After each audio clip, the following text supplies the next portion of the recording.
Hi, everybody. It's Susan back to talk about some really interesting astrology this week. I had wanted to do this on Tuesday already when Mercury entered into Mars's sign Scorpio along with Mars, so to be co-present with Mars. And it just so happens that we also have Lilith along for the ride, which is pretty grumpy all in all in terms of overall energy. It's intense, to use that wonderful Scorpionic word. And we'll have a look at all of those different ways that pans out, both collectively and then personally. But also on Tuesday, Monday, Tuesday, Venus was still very much finishing up her conjunction, which had perfected on Saturday, the conjunction with the South Node, Ketu, where I covered that in my previous video. And now Venus is moving away from that conjunction, but still very much connected to the South Node. So it's still a Venus in fall. It's still a Venus that is close to the South Node, meaning if we're looking at things from the point of view of finances and diplomacy, relationship energy, or energy around, business and this kind of thing, it's not great. It's not a great let's say, start to this particular moment in time, especially because we're in a period of time where there are quite a few very important things that are happening. Most notably, at least certainly very prominently in the news, is the so-called peace agreement. That's a bit of doublespeak for you. The peace agreement between Hamas and Israel.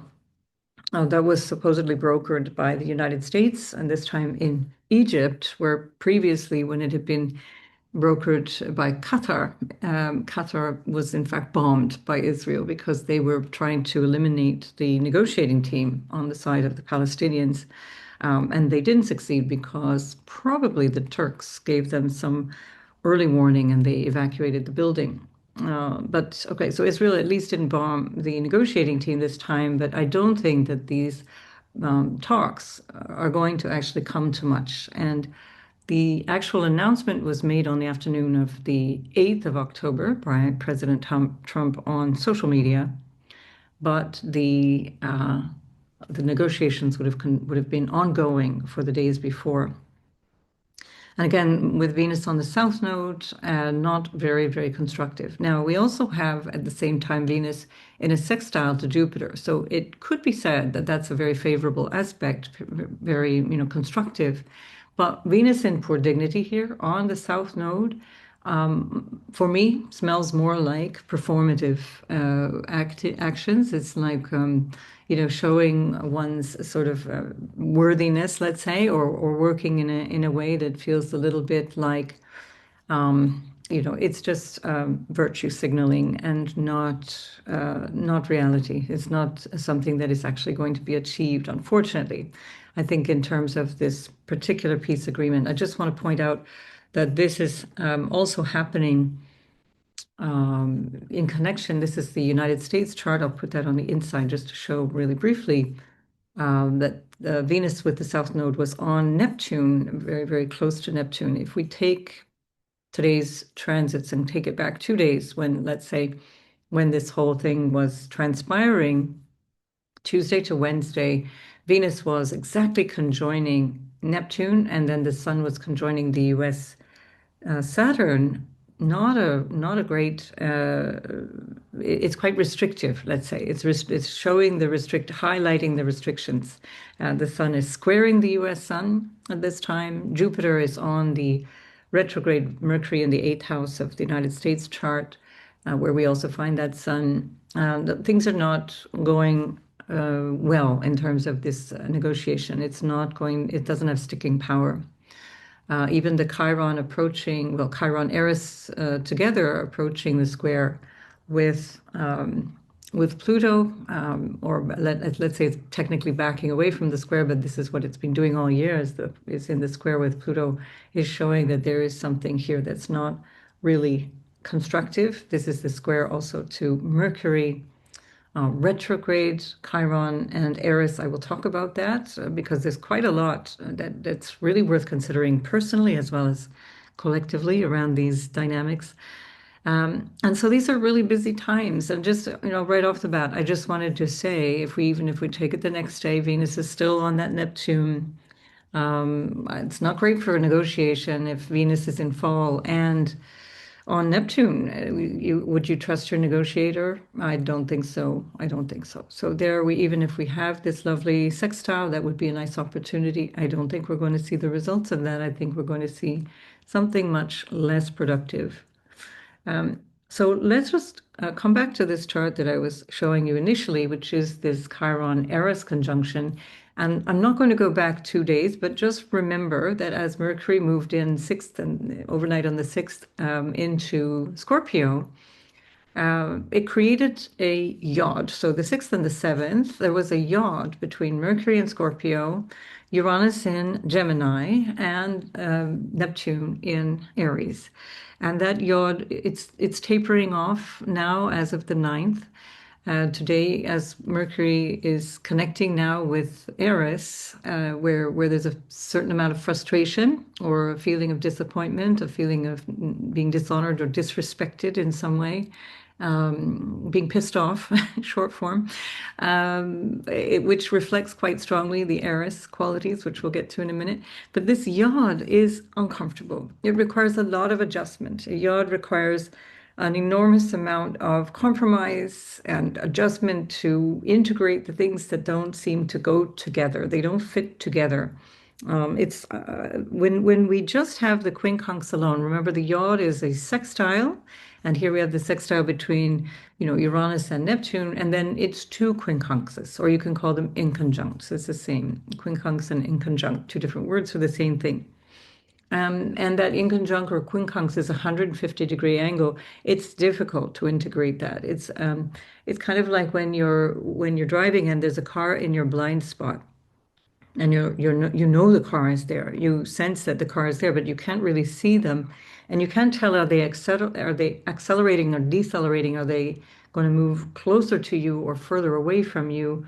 And imagine now you need to change lanes or something. What do you do with that? So it's an uncomfortable, constantly requiring our attention, uncomfortable energy that requires us to pay attention. So this is where we are collectively as of the time that Chiron and Eris are coming together. They're both retrograde. This is the retrograde conjunction. Previously in May, we had the direct conjunction, but it was also at 25 degrees and 28 minutes of the degree. So this is really less than 15 minutes or a quarter of a degree away from that previous conjunction. In the meantime, Chiron got up to 27 degrees and it will go back to 22 degrees of Aries. But here, what we find here is the second of three conjunctions that we're going to get in this cycle between 2025 and 2026. But those are only the precise hits, and actually, because these planets move so slowly, they're broadly conjoined for most of 2025 and much of early 2026. So this is part of a bigger theme. And when we see them coming together, again, that time also direct, then that will be on the almost 25 degrees perfectly. It'll be 24, 59 degrees of Aries, and that will be in March, the 19th of March. So that's a really interesting dynamic in itself, culturally, socially, very, very powerful dynamic for change and for things to shift in a way that can be quite lasting. And especially because Eris is about discord. It's about showing hypocrisy. I say when I look at somebody's chart and we work with this quality of Eris in their natal chart, we can see this is where there's some kind of issue around your identity and how it was disrespected, disregarded, or where there's a feeling of resentment and anger around what was going on in that area of life for you, where you were maybe dishonored, this lack of respect, lack of acknowledgement even. And that can be, again, we can apply that collectively in many, many ways as well. And then even if we think of this collectively, even to a certain degree as well, personally, the collective energy of that would be whatever is sort of conveniently ignored, or we just don't go there, we won't look at that. How we might politely say, oh, I didn't notice that, or Let's just go on, let's move along and not look at these things. And so whatever that is feels hypocritical. This is another key word there for Eris, is what is hypocritical and pointing out the hypocrisy. And so this is a moment in time, certainly throughout 2025, which already has been a very strong theme, pointing out the hypocrisy that also can come through whistleblowers as well. So really major issues that are coming through these times that are pointing out these hypocritical events. And remember, the last time that they were conjoined exactly was the 27th of May, and that was at 25, almost 25 and a half degrees of Aries. And that was around the time that Israel attacked for the first time this year the original boat that went out to the Flotilla, Freedom Flotilla, which is out in Mediterranean waters still now, had an initial boat that went out there. I've forgotten the name of that boat. Somebody can remind me in the comments. But that boat was boarded, and the people were attacked actually with drones and with chemicals, and that was on the 2nd of May. And so here again now with Eris and Chiron retrograde and together, now again we're finding this the story of the Freedom Flotilla. So just on the 8th, just now the day before, this conjunction perfected.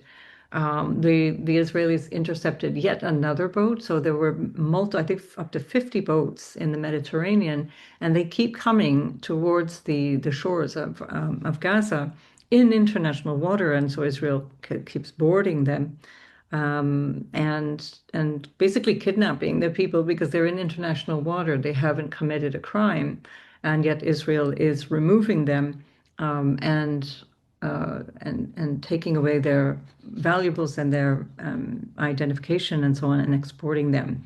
So, which is essentially piracy and kidnapping in international waters, and then the rest of the world looks away. The mainstream media, particularly most Western governments, just look away. And that was, again, remember, just days after, weeks after, many countries performatively recognized Palestine sort of 32 years later after the agreements of the Oslo Accords. So again, there's very strong degrees of hypocrisy involved in what's going on right now. So another reason, for example, that we can see this peace agreement is just not sincere. It's a bit of a deflection from what is actually happening.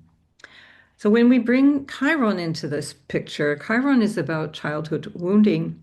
It's around this energy of again, this feeling of inadequacy can be there. With Eris, it's a feeling of resentment around that. With Chiron, it can be internalized as a psychological sense of inadequacy, especially in Aries. And the last time the two of these were together was in 1971-72, and I'm just going to give you a few ideas of what that was entailing so you can see how that might resonate. But keep that in mind also if you're born in 1971, 72, and even in early 73, you have these two very tiny planets conjoined, and we didn't know they existed the last time they were together. So nobody was recognizing certain patterns that are coming together. So it's all the more important now that we see that there are links in terms of what's going on now with this conjunction that resonate, and we can pick up on those different links that resonate. So Aries, that wounding around being, being oneself, being able to be sufficient, feeling adequate, feeling enough. How can we assert ourselves as ourselves? This is a big part of the story. And the fact that Mars is currently very strong, it's in its own sign, and that it's being, supported or channeled, you could say, by Mercury in its sign. There's a lot to say here that can be it can be things that have been fomenting for quite a long time that might be coming out, that might need to come out, or that might even be withheld, because again, we're looking at something that can represent secrets. When we're talking about Scorpio, we're talking about things that are hidden, secretive, or, even the notion of holding a grudge or being vengeful, being manipulative. That's part of the shadow aspect of Scorpio. And with that Mercury in there too, that can be part of the way we communicate. And this can be again extrapolated into what is going on in this particular moment in time. So it's anybody's guess what's actually going on, but I don't think it's what we think is going on. That much we can probably be sure of. The interesting thing about this dynamic with Chiron and Eris together, ruled by this really powerful Mars, is that there's this kind of a need to take action on it. Chiron is about, in Mars rather, is about acting, taking action. Now, with a retrograde, it may be that we decide that this action must be refined or integrated or reintegrated, or it's taking action based on something that has come before. And this could be something that's recent and that we're not ready to take action on, especially since we've had this particular degree emphasized by them being together already in May.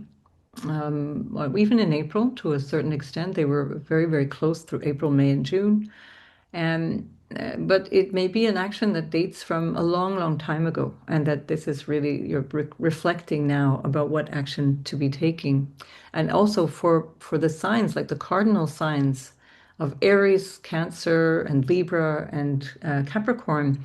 If you have placements, meaning all of any of the personal planets, not the outer planets, but the real personal planets, plus, let's say, your ascendant, descendant, or your midheaven IC points, or even your nodal axis in these degrees, like between 22, let's say, 22 to 27 degrees, maybe let's say 23 to 27 degrees. That also picks up on the Jupiter, which is approaching its square now with Chiron-Eris.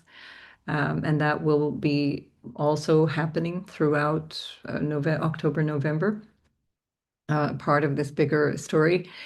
But so there's this question of integrating that and taking action on that. And the Aries as as a sign, imagining from the first house, it's part of our dharma. All the fire signs are all about dharma, our purpose, and what to do about that. How do I show up in my life and do something about that? That's very much the Aries, the I am, I do, I act. This is the dynamic quality of that. And when it's retrograding, there's something that means that either it needs to be revised or redone, or it's not quite ripe, or it's being internalized. I need to do this within myself to be able to go forward in the direction I want to take. So this could be a really interesting time, especially individually, to really look at especially issues around anger, resentment, which is very Mars energy, because we're looking at a strong Mars that's ruling from its other sign, ruling this Aries energy, relating to the issue of what do I feel is available to me? What do I feel I am able to do in this lifetime? And also things like finding proper boundaries with yourself, because Aries is all about the self.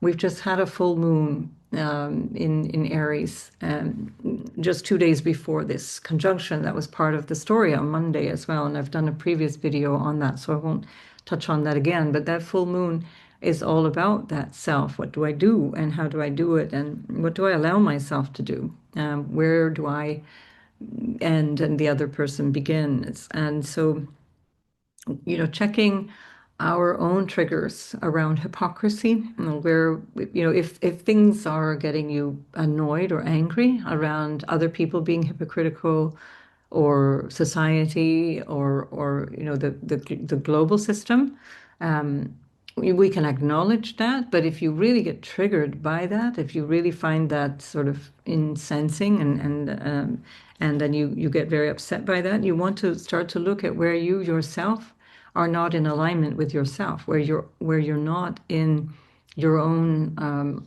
integrity around that. You might be acting in that Aries part of your chart, which we'll look at momentarily, in that hypocritical way that you want to be pointing out. So this is another thing I mentioned in the previous video. I won't go too deep into that, but just to keep in mind. So where we feel, where we don't want to look at our own hypocrisy, where we don't want to look at the things that we're not adhering to, it's easy to cast the first stone, as it were. So, especially if that's coming very, very close to degrees in your chart. So look around 23, 24, 25, 6 and 7 degrees, especially of Aries, and then any of the cardinal signs that I mentioned earlier. This will definitely be ringing some bells for you. So you can find yourself, feeling a lot of righteous anger, but what are you going to do about it? I think is the biggest question. Are you just going to spew out comments in social media? It makes you feel like you're doing something, and this is part of the dynamic here of this Mercury in a yod with Uranus and Neptune. It's like I'm just spewing stuff. It's all generating noise basically, but it's not accomplishing anything. It's just a lot of agitation, a lot of frothiness, and it's not accomplishing anything. So it's about really taking right action. What's the thing that I need to be doing? Aries is all about goals. It's all about the thing that should be done, especially here and now. What's the here and now thing to do about this? And so look at ways that you can take action from the highest place. And again, I did cover a lot of this in the previous video around the Aries new full moon. But, this is especially with reference to trying to prevent further harm to yourself or to other people as you're taking action. That's right action. Right action is doing the right thing in the moment, which may involve something harsh or something even what might be considered violent, but it's stopping an even greater violence or an even greater sin, for example. Now, we see this in myriad ways throughout the world. We see a lot of things going on, and I'm going to really, really quickly, because I spent hours, I went down the rabbit hole on Tuesday, which is why I ended up not having the time to actually record the video. I ended up getting trapped in the early 1970s, which was kind of when I was starting to become aware of the world outside of me. I would have been like 5, 6, 7 years old at that time. Um, but there were many, many things that happened around that time that I remember really, really clearly because those were the things my parents had on the news every night. Walter Cronkite or anybody that was reading the news at the time um, was speaking about these things that were real life-changing, societal changing things in those early 70s. So one of the things that struck me about the initial Eris-Chiron conjunction in 1971, UNESCO, which is the United Nations Economic and Social, what is it called? Economic and Social something organization. I can't remember. Anyway, UNESCO it's a UN organization, and it's about society and it's about how we connect with each other. And you find World Heritage sites also around the world that they're governed or monitored by UNESCO. And that's because there's a certain social cohesion that we value as people, as humans, and UNESCO is designed to monitor that and support that, sustain that. So for the very first time, they had an International Year Against Racism. And I thought that was really interesting. And this is when Eris and Chiron were around 10, 11, 12 degrees of Aries.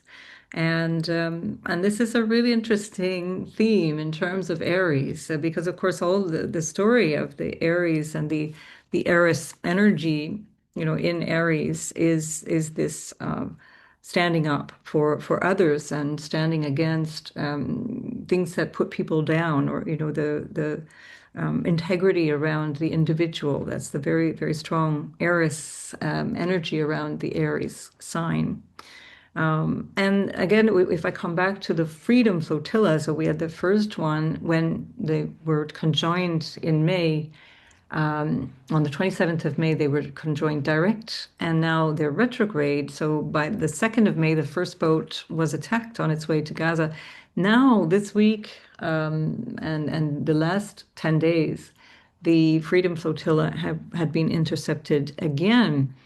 And again, so if we're looking at things like standing up for individual rights, human rights, standing up for humanity, and also against racism, because this this genocide in Gaza is essentially racist. It's extraordinarily racist, to the point that, although they are majority Muslim, there are many, many Christians in Palestine. And in fact, the original Christianity was from there. The home of the cradle of Christianity, as it were.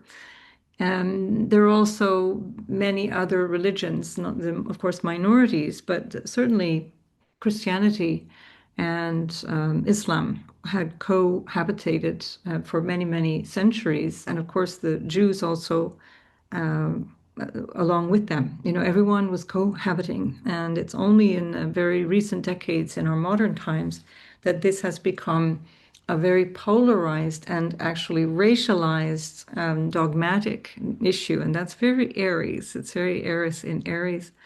And another similar kind of issue that was going on back then in 1971 was that Bangladesh was being formed out of the war that happened between Pakistan and East Pakistan, where East Pakistan became Bangladesh, and they were struggling for their independence. And then India got involved. It's really a very complicated story that has to do with partition, the partition that the British created, this artificial border between India and Pakistan in 1947 and 48. Does that year ring a bell? So 1947, August, the British drew random borders, just as they brought people into Palestine, claiming that it's a people without a land for a land without a people, even though there were already millions of people living there.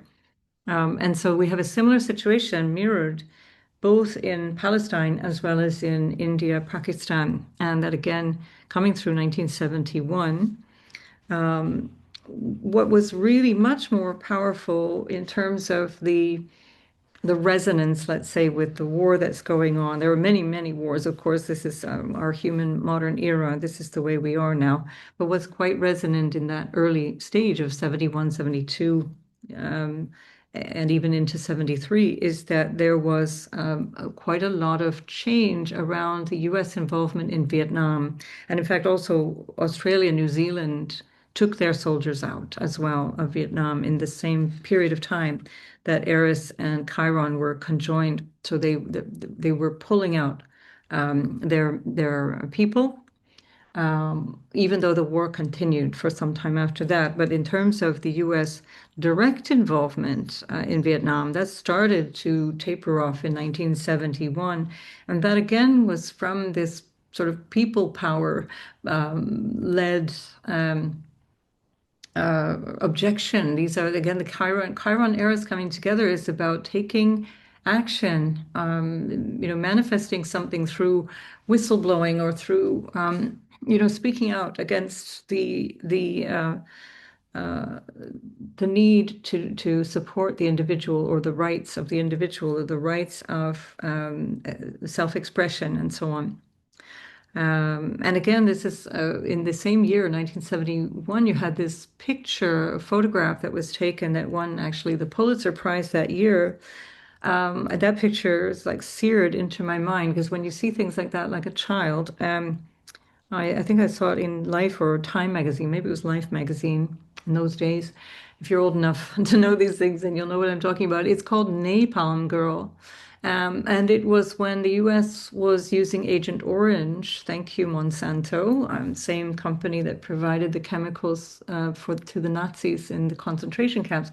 And that napalm literally tore the flesh off of people. It was meant to be a defoliant, so it was going to take out all the leaves of the trees so that they couldn't hide from the Americans, so the Vietnamese couldn't hide from them. And there was a photographer on hand when the Americans were spraying this napalm, and there were a bunch of villagers, and including one child, naked, running away, and it was incredibly poignant.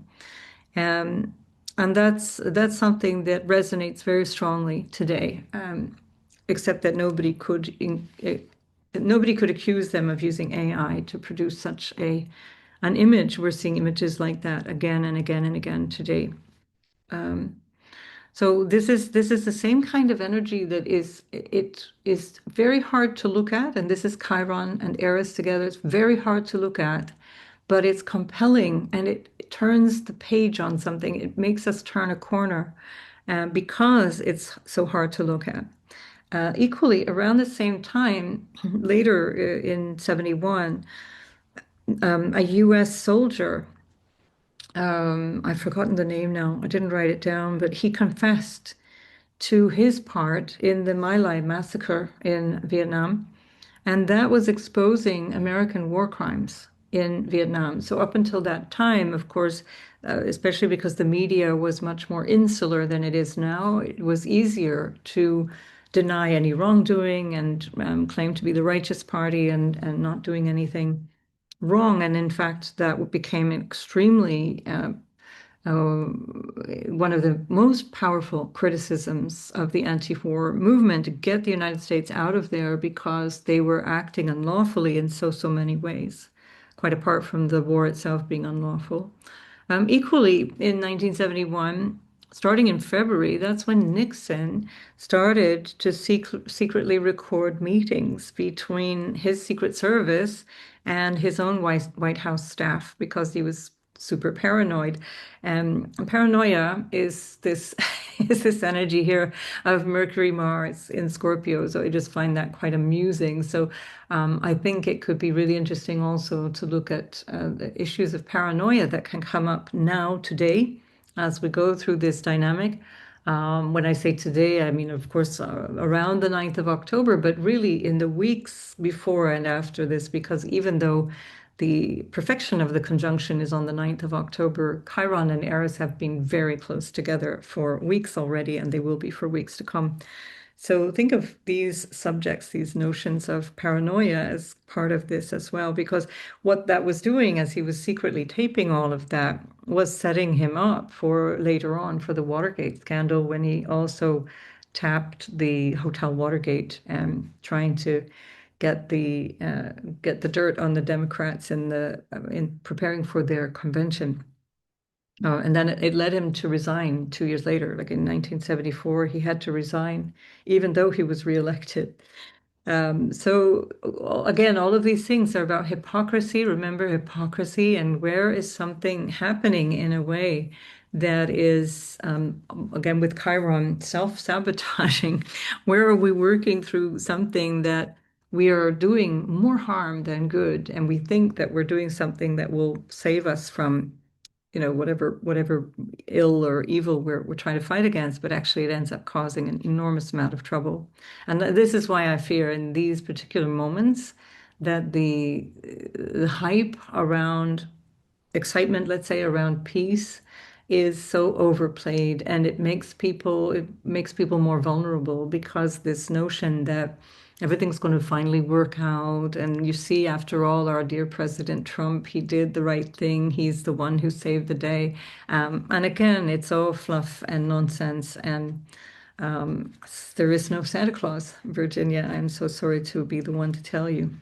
Um, so there's a number of stories around this period of time as well, which have to do with remnants of colonialism. So you had, for example, Idi Amin, who took control of Uganda, and that shift of control led to decades of repression. Equally, if we look at the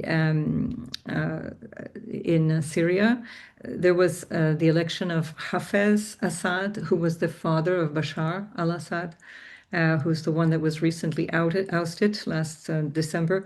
Bashar al-Assad, by the way, just last week was apparently poisoned in Moscow. That seems to have been he was hospitalized briefly, and although there's no official announcement, that seems to be what has happened. Now, again, I have to say allegedly because there's no official announcement about that, but it's very interesting that it ties in again with this very tight conjunction between Eris and Chiron, where his father came to power by election in this 1971 period when the last time they were conjoined. Um, So Bashar al-Assad, of course, has gone off to Moscow because despite the fact that he was very much on the Western side for so many years, very much an asset in the West, he's been that was part of the regime change of the last 10 years that the West has undertaken to get rid of him. And now they've put their best friends from ISIS in power. So that what could go wrong there? So in 1971, again, in terms of the protests around these things, I want to just keep pointing out that the events that are happening, like different governments being taken over and so on, are the result of big protests. They're the result of things that are coming through um, indignancy or the feeling of just it's enough, enough is enough. And we're seeing that again today in so many ways. And I do think that although it's going to be painful and no doubt deadly, we're talking about the energy of Mars here, that's unavoidable and that's part of the times that we're living in.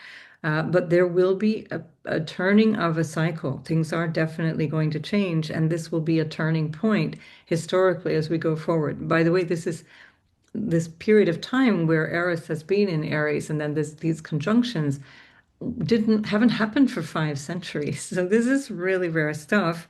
Rare even to the extent that it's been over 50 years since the last time it happened. Um, but that, it's something that is exceedingly rare. And so the fact that this is also tying in with the events that are mirroring what was happening then, I find very, very interesting. So in 1971, you had the biggest Vietnam protests, and that image of the Napalm Girl, for example, was really powerful. That was one of the reasons why these protests became so forceful. It was the largest protest in the US up until that time. The Vietnam War protests became part of cinema. It became part of the everyday culture on television, in every newspaper, magazine. You could not escape the story of Vietnam. And it initially started to be about the communists and the democratic countries, and then it became about the American government in opposition to its own people. And that was by the late 60s already. That was part of the Pluto-Uranus cycle as well. Also at that same time, and here again we have this Aries story about being recognized, being seen, being honored or dishonored in some way, depending on how it works. This was the time of the first Black American admiral in the U.S. Navy. And there were a lot of firsts, many firsts, especially also around women in that year, in those couple of years.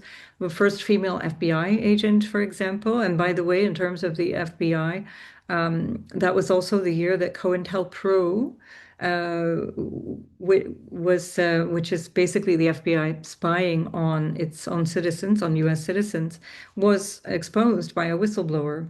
And for many years after that, it was considered to be a conspiracy theory. And COINTELPRO is the the one of those conspiracy theories that has been proven right, but would be used against people if you dared to say that it was actually true. And that was still going on, even though this Eris Chiron exposed it, or around that time. It took years and years for that to resolve so that people could finally, like really until the last decade, when people could actually say, yes, that was a thing, that was a thing. And that's again this sense of the whistleblower or the individual stepping up, the Aries brave kind of figure of first, what do I want to say, first responder coming on the scene. It was also the first female pro baseball umpire, which is pretty extraordinary. And also the Pittsburgh Pirates had the very first all-black baseball team, the very first all-black lineup on their baseball team, and that was 1971. Even though there were lots and lots of African Americans in baseball, they were mixed in with whites or Hispanics or other people in the teams. Also, Billie Jean King, who was a female tennis pro, She, for the first time ever, she won loads of prizes and actually financially earned the most of any woman in the sport and even earned more than men that year. And so again, number of firsts. So women were playing the same game but winning less money, and that changed around Billie Jean King. Um, and then in terms of also the exposure of scandals and things, that was also when the Watergate scandal broke. And that was the Washington Post that did that in the days when they were actually still journalists and an actual newspaper as opposed to being owned by Jeff Bezos. But again, an expose of something that took a while to filter down into the results. But think of these conjunctions as a trigger point. They're starting something. And remembering that we have these three trigger points, again, the next one coming up in March next year. So this theme will continue really strongly until next spring, or at least Northern Hemisphere, spring 2026. And then in the summertime, the Munich Olympics, again, a resonance with what's going on today, were where there was a terrorist attack on Israeli athletes by Palestinians who were basically holding as hostage 11 Israeli athletes. And then because things went horribly wrong, they ended up all of them being killed. And this was in retaliation for Israel killing a very prominent Palestinian cultural figure and a journalist and an activist called Hassan Kanafi. Sorry, I've got the name wrong. Kanafani. Pardon me for those of you who do speak Arabic. That would be better said by you.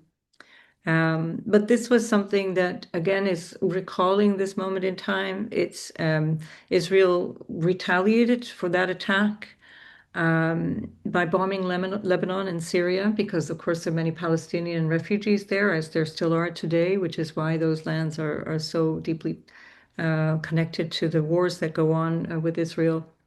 And Israel already in 2025 has bombed Lebanon and Syria many, many times. Again, Syria being the place of the al-Assad government that has just been evacuated last December, again, for the Greater Israel Project. So all of these things are tying in, where really that was the first time internationally that Palestinians had attacked Israelis. And it's very interesting how that resonates now. There were a couple of countries, the Philippines notably, and South Korea, who both went under martial law. Now, South Korea, it lasted a few weeks. And then again, interestingly, it came back again when one of their leaders in December 2024 tried to impose martial law again. That lasted about 6 hours before he was taken out. But okay, so in 1972, they also had martial law for several weeks. And in the Philippines, it was actually until 1981. So that was nearly a decade of martial law under Ferdinand Marcos, who then declared himself president for life. That's a very Aries thing to do. But that's also very interesting in terms of the martial law. It's a restriction of freedoms. And now again, we see that manifesting in so many different ways. And we see in many different iterations how we are losing our rights to speak out and to defend ourselves and to claim, who we are, who we would like to be, how we would like to live. So Turkey also was quite repressed in those days in many regions, in the IRA and UK battles going on in what we call the Troubles in Northern Ireland, which started in the late 60s but really peaked in the early 70s. There were many people killed, soldiers were killed, lots of back and forth there. And in fact, that was when the UK imposed 72, the UK imposed internment in Northern Ireland, which means holding suspects without trial. And we see that again now in the United Kingdom. People are being arrested. Thousands of people have been arrested for their social media posts. Yep, I'm not making that up. That's in the United Kingdom. Since 2024, pretty much, thousands of people have been held, sometimes without trials, sometimes being charged under believe it or not, anti-terrorism acts. You can't make this stuff up. There were coups in lots of different places, including Bolivia, and there was even an attempt on the life of King Hussein in Morocco. Again, thinking of the parallels here. One thing I forgot from 71, there's so many different things here, is that in 1971, the West German Chancellor actually went. Willy Brandt was his name. He later won the Nobel Peace Prize. He went to Israel to atone for the Nazi atrocities of the Holocaust, and it was really considered to be the first time that Israel and Germany had struck up this friendship or a kind of reconciliation, you could call it. And I think that's really significant given how much support Israel is getting from Germany at this particular time. And that seems to have all started under this initial Eris and Chiron conjunction. Nixon, coming back to the United States, declared a war on drugs as well.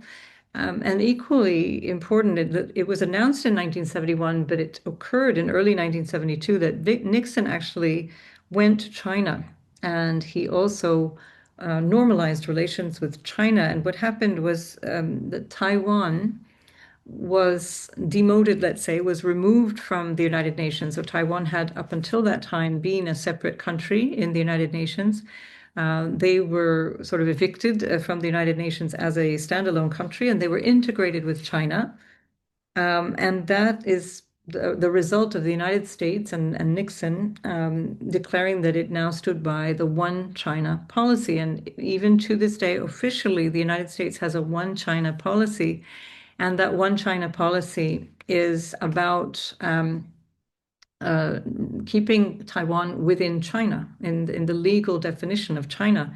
And that is the way the United Nations sees Taiwan. It's the way most countries actually see Taiwan. And yet, simultaneously, the US is agitating for separatist movements in Taiwan to separate and saying that Chinese are actually subjugating the Taiwanese and that they want to be independent, when actually the US just really wants to get at their microchip industry. Again, things are never what they appear to be. What's interesting is that this also was the year when, and this is also tying into the China visit, when the Bretton Woods system, which was established during the Second World War, so in 1944 at Bretton Woods, which was a retreat in the US where the major leaders of the day, Churchill and Stalin and Woodrow Wilson met, they created the gold standard and tied the US dollar to that. And so that was it meant that the United States or the US dollar became the dominant currency from that point on. That was the Bretton Woods. And that was ended by Nixon in 1972 because they didn't have the money to pay the debts that they were accruing because of the war in Vietnam. And here we are again now in 2025. And that now what was the end of the gold standard that, made the US dollar basically a fiat currency with no backing, no support from gold. Now we're finding that the current administration is trying to devalue the dollar. They're trying to put a lot of money in cryptocurrency. And there's a lot of corruption around that in terms of the US administration currently, including minting their own cryptocurrency and doing what's called a rug pull by devaluating it. So we're seeing now a devaluation of the US dollar. At the time of Nixon, it was devalued 10% to be able to pay back the debt, so that it was, again, it rebalanced an imbalance in trade deficits with other countries. But then, of course, the economy was doing very, very poorly as well. And the devaluation of the dollar means that it's easier to sell things abroad. It's easier to, cheaper for countries to buy US debt or to buy US products or buy whatever. And so this is happening again. This is another interesting mirror. And that is causing also a political crisis around the whole thing. And again, that is tied in with the corruption of the day. Um, so this was also where there was a standoff with Sioux Indians in Wounded Knee, North Dakota, and that for 71 days, 250 Indians occupied that as a civil rights protest. And again, that Eris Chiron has a lot to do with the energy of standing up for what is important, standing up for what's right. Keep in mind that Eris has been in Aries for decades. It's been there since before the Second World War. It takes a very, very long time to move through. It's a 500 and something year orbit for Eris around the sun. And so it takes a very, very long time to go through any one sign. And so this has been a theme of our modern era, this Eris. And every time Chiron has met, it pulls that theme really viscerally into an individual, through an individual lens, we could say. I'm just checking my other notes, and one of the things that jumps out is that just much like uh, the the interstellar comet that everybody's very excited about now, there was a major meteor called the Great Daylight Fireball that passed really close to the Earth. This is even much closer than this comet will get to in its perihelion at the end of October.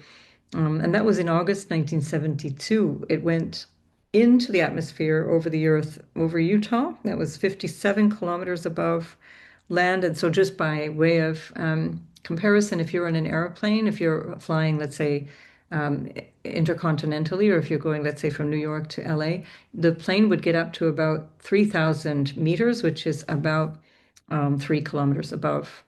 And if it's flying a shorter distance, then it would be more like 1,000, so meaning a kilometer above. So you can often see planes very easily from the land, especially the ones that are just taking off and landing, but also if they're short haul planes.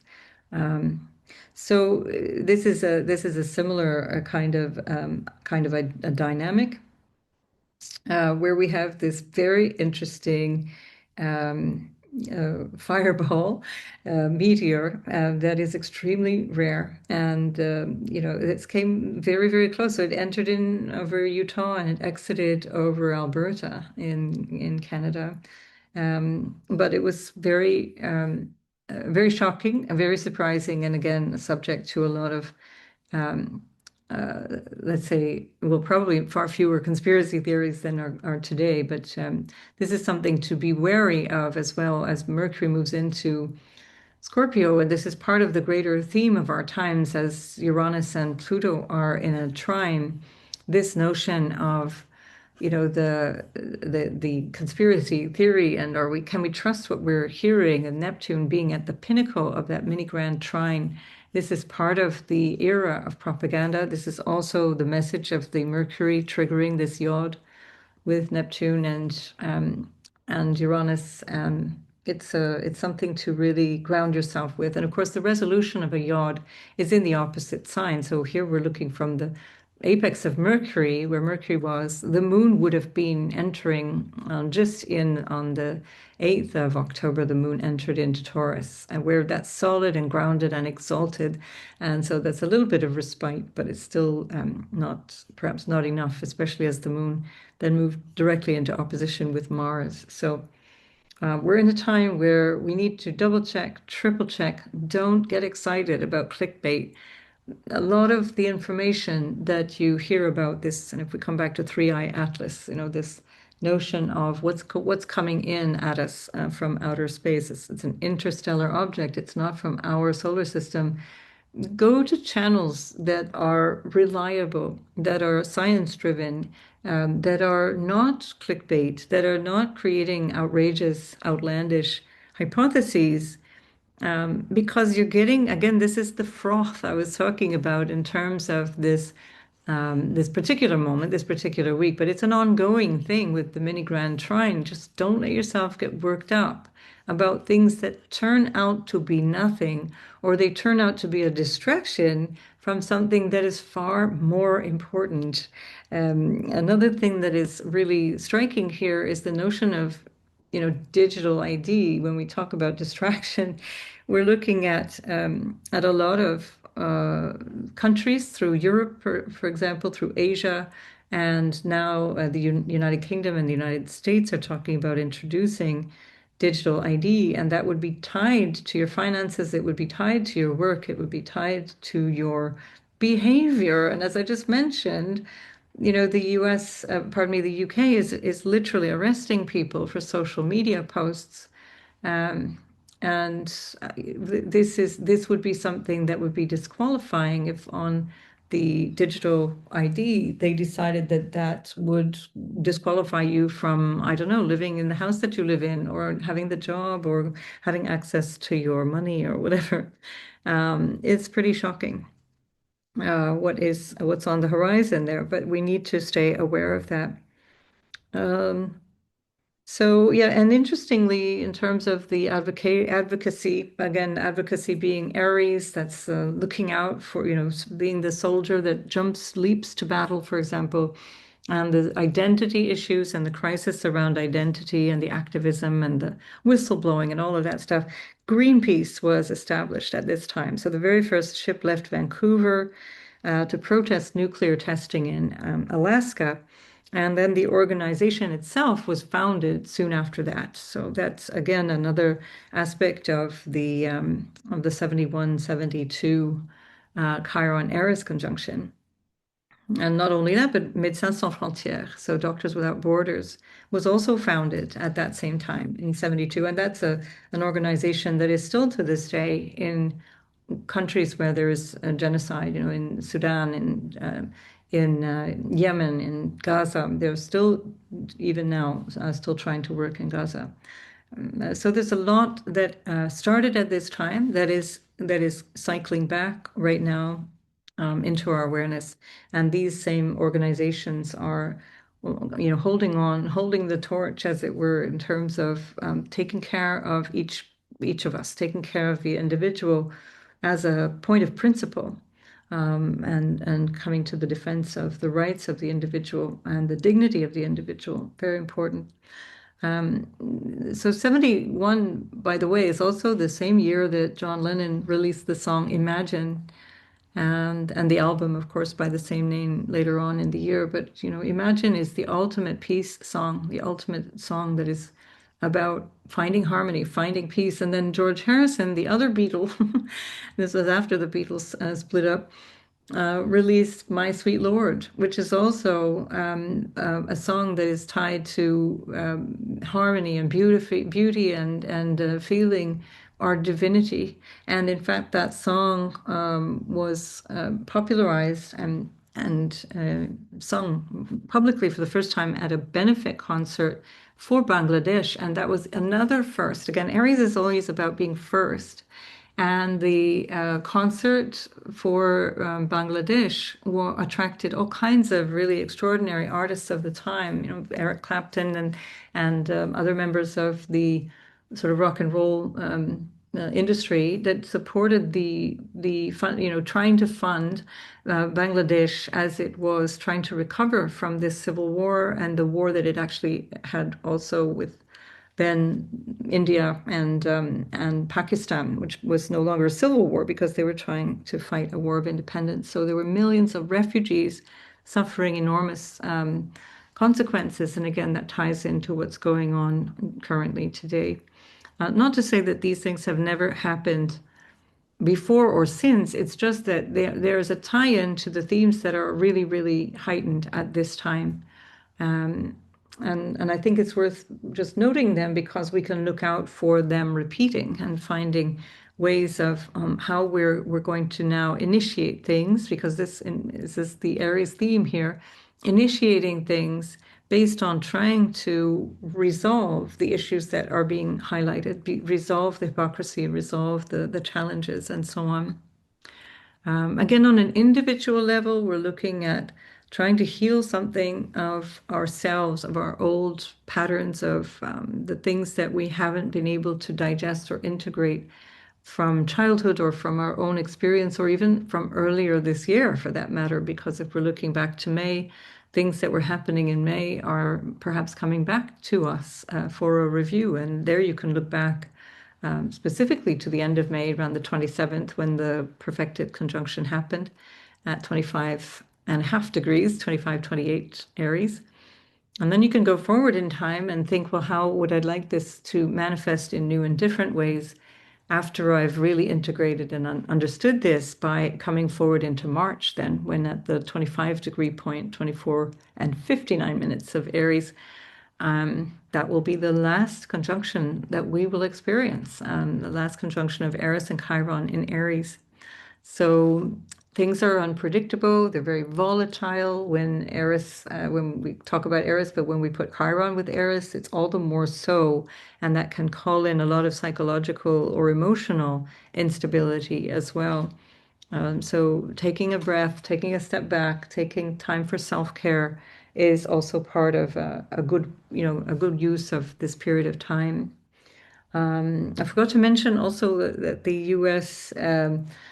Supreme Court actually extended contraception rights. Now that's also very Aries, my rights, my body. The women's rights movement was really coming along at that time, and that contraception was extended to non-married couples. And that might sound absolutely crazy right now, but when I was growing up, you couldn't get contraception if you weren't married, because you weren't supposed to be having sex if you weren't married.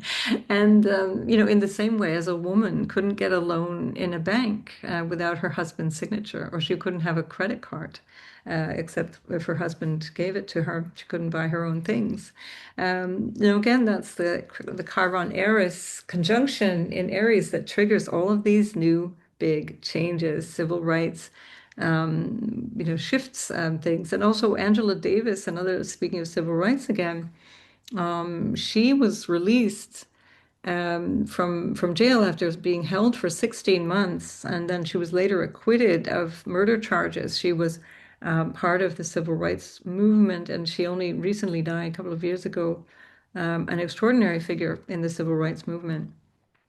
So really interesting overlays with things that are going on today. There was one also with reference, so maybe I just want to leave it at this one because I could go on and on for hours. This is turning into an entire course. But one of the things, there's so many things. The US airlines introduced security measures over air travel.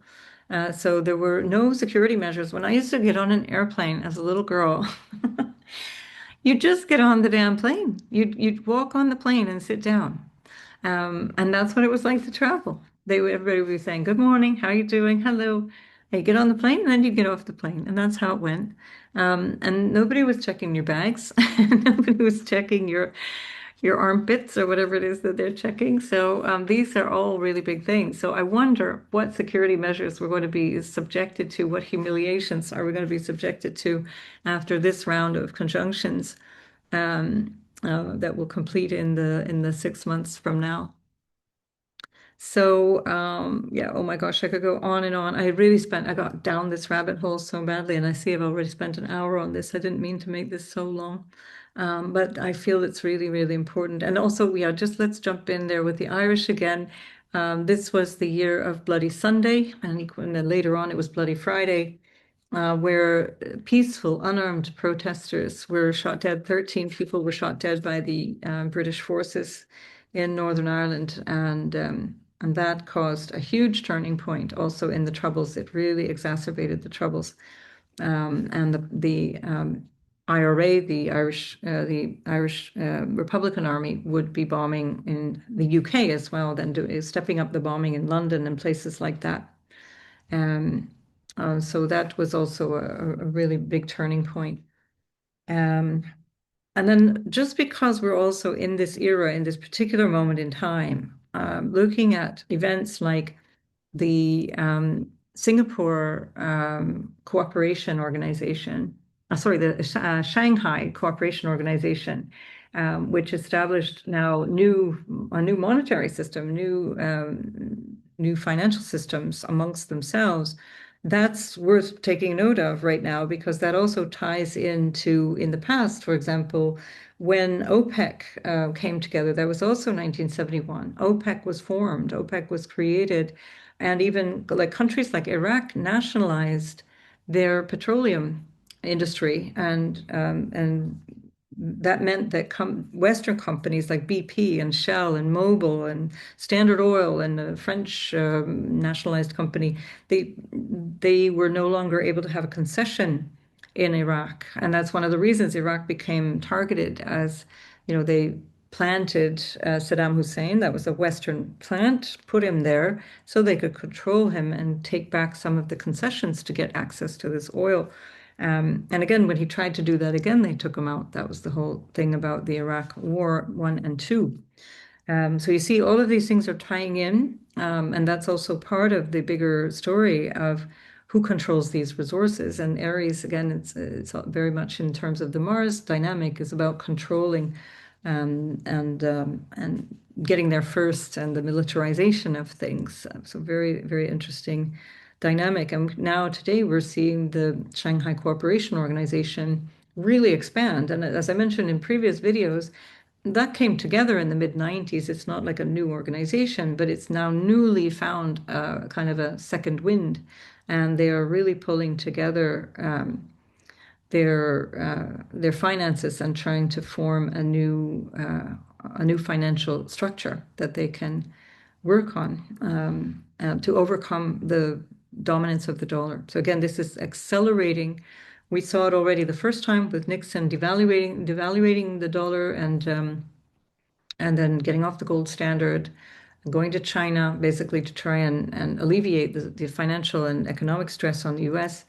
And now we're going to find an answer to that, and we're going to find that in spades, I think, as everyone turns away from the US dollar and the United States and Western European economies accelerate their collapse. So very, very interesting times coming. I could go on and on and on. I really invite you to go online and find those headlines from 1971, 1972. If you even remotely get interested in history and want to look back at what's going on today, it's a really fascinating study. And a lot of things you can go into the more social nitty-gritty as well. But if we come back to this week, again, just bring myself back to land here with the Chiron-Eris conjunction. Part of the story is that Jupiter itself is applying to a square. And they're both moving retrograde, of course, Eris and Chiron moving retrograde, Jupiter moving direct, but it's moving very slowly as it starts to approach its, the next 3-4 weeks, it's going to be stationing retrograde at 25 degrees. That'll be the 11th of October. So Jupiter is slowing down. And as a result of that, and all of the outer planets are moving very slowly, they're all retrograding. So they're all moving very, very slowly. And when Jupiter then slows down and retrogrades in November, then all of the outer planets are still going to be really slugging it out. The one difference is that Pluto will actually change directions on the 14th of October. So just 5 days after this, Pluto will be stationing direct, meaning it will be turning from its retrograde position to its direct motion. But from the same degree, it's been at this degree for quite a long time, at least a week or 10 days, and it will continue for another 5 or 6 days up until the station direct. And in direct motion, it continues to be at the 1 degree 22 Aquarius point for another good 10 days after that. So these planets move extremely slowly at this time. And another way of saying that is that things are not changing rapidly. So where we do have things turning around and things changing, it's incomplete. It's not going to be, things are not accelerating, let's say, in a direction of lasting change. And part of that is the bigger story I was describing already at the full moon video and other videos before. Part of that is the undignified Venus on the south node. Part of that is this yod that is causing confusion and discomfort and a need to find a way through things that are difficult to find your way through. That might be a theme for this whole week. I'm finding it difficult to get through this video alone. My God. And so this whole energy is waiting for something to happen. Things, of course, are happening in the meantime, but the ultimate results will be a long way off. We're not going to be able to really see how everything starts to take shape until we get into 2026. 2026 is going to start to be where we notice now the new thing. This is now what we can call the new thing that's happening. We're seeing the new thing is forming, but we're not in this place where we can say, yes, this is what it will look like. So do hold your horses. Don't get excited about, three-eye Atlas and it's coming to save the world and it's aliens coming to, ease our pains and sorrows. That just doesn't happen. And I'm so sorry, that if I'm the one to disabuse you of that notion. There is no magic wand. There's no savior. There is no Santa Claus. This is this notion that this will be resolved. And somebody recently said, oh, Pluto in Aquarius is going to fix all those problems, meaning especially with reference to the UK. No, no, no, no. We're in a situation here where we really have to come back to our basic understanding of what it means to be human. This is also Aries. This is Chiron-Eris together in Aries. What does it mean to be human? What does it mean to be alive? How is it that I show up in my life? Finding myself and taking the action that I need to take in the dharma, in the role that I have been assigned in this lifetime, the things that are available to me in this lifetime. This is a really important thing. We cannot bypass that. We can't wait to be rescued like a child, basically. This is the child mind that says, I don't know what to do about this. I'll wait for somebody to come along and save me. And the problem is that as soon as somebody comes along and tries to save you, you're in really big trouble because often those are the same people that caused the problem in the first place. And they come along with a really wonderful solution that doesn't necessarily work for you. Like that old joke, somebody comes to the door and says, I'm from the government and I'm here to help you. It's like, really? So, be a little bit cautious, at the very least, be a little bit skeptical of what you are experiencing, what you're hearing. There is no quick fix as we go through this major, major shift. We're going through a societal shift, and each of us individually has to also go through the life-changing shifts that we're in. As we approach the weekend, we have another sort of slowing down kind of feeling. If I come just to the current transits, we can see as we go forward that Venus starts to oppose Saturn. So she's already, as we are now, Venus is in an opposition to Saturn within just over 3 degrees, no, just over 2.5 degrees, I guess. And so this is part of the dynamic of this motion of time as well, which is about delay. And so basically from now, Thursday through Friday, Saturday, Sunday even, Venus is still very much in opposition to Saturn until she finally enters into Libra, her own sign. But before we get to that, I'll just lay this down here, where Venus in opposition to Saturn, Venus not being in good dignity, again, even despite the fact that there's this lovely supportive potential with the sextile that she's holding on the 9th and 10th, let's say 8th, 9th, 10th, to Jupiter, that is not enough, especially with Venus in such poor dignity. And with the other planets so slow, dragging their feet, not able to really juice up what's going on, not really able to get things revving in a particular direction, we are being held back. And Venus in opposition to Saturn does have that signification. It's a retrograde Saturn. It's in an energy of something that requires more seriousness and compromise. So Venus is pragmatic when she's in Virgo, pragmatic in all the earth signs, but especially in Virgo. She'll make concessions. And if we think about what's going on in terms of the peace talks or any other kind of negotiations going on at this time, there will be concessions, but there will be a dissatisfaction around those concessions, and that will be lingering. So if that is the imprint of what you're doing right now, know that, and that's also what we're going through collectively, there will be an imprint of dissatisfaction, a non-respect of the agreement, a non-respect of the desire for harmony and balance that Venus represents, particularly because Venus was on the South Node and in detriment when, in her fall, when those peace agreements were negotiated through Monday, Tuesday, and Wednesday. So this is important to understand that the astrology is trying to tell us something, and what it's trying to tell us is don't get excited about the next thing to come around the block. Just integrate what you understand about this moment, and don't let yourself keep getting dispersed. This is the big story here of the Uranus, Neptune, the Uranus, Pluto. This dynamic is dispersing. It's an energy of a lot. It's all change. It's all throwing a lot of spaghetti at the wall to see what sticks. And especially as, Uranus is there in this inconjunct or quincunx through most of this week, at least in the 8th, 9th, 10th of October. That's part of the awkwardness. So it can be very insightful, but it can also be like, well, can I trust that information? Now, can I be sure about that? At the same time, Mercury was in a square to Pluto at the time of the full moon. We talked about that also in the full moon video. Mercury squaring Pluto is also a bit of a hold your horses energy. It's about getting down to brass tacks, what's real, what's true, and with Black Moon Lilith there, with Mercury as well, is where we have to understand what we're resenting, what we're holding, what we are really angry about. Is that also part of what we can act upon in terms of the righteous anger of the Chiron and Eris together in Aries?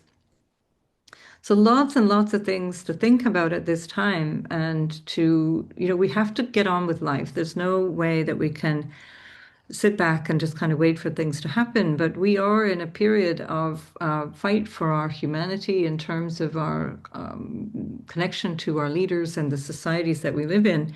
And if you put your faith in one individual as a rescuer, the person that you're waiting to be saved by, it puts you in an extreme position of vulnerability.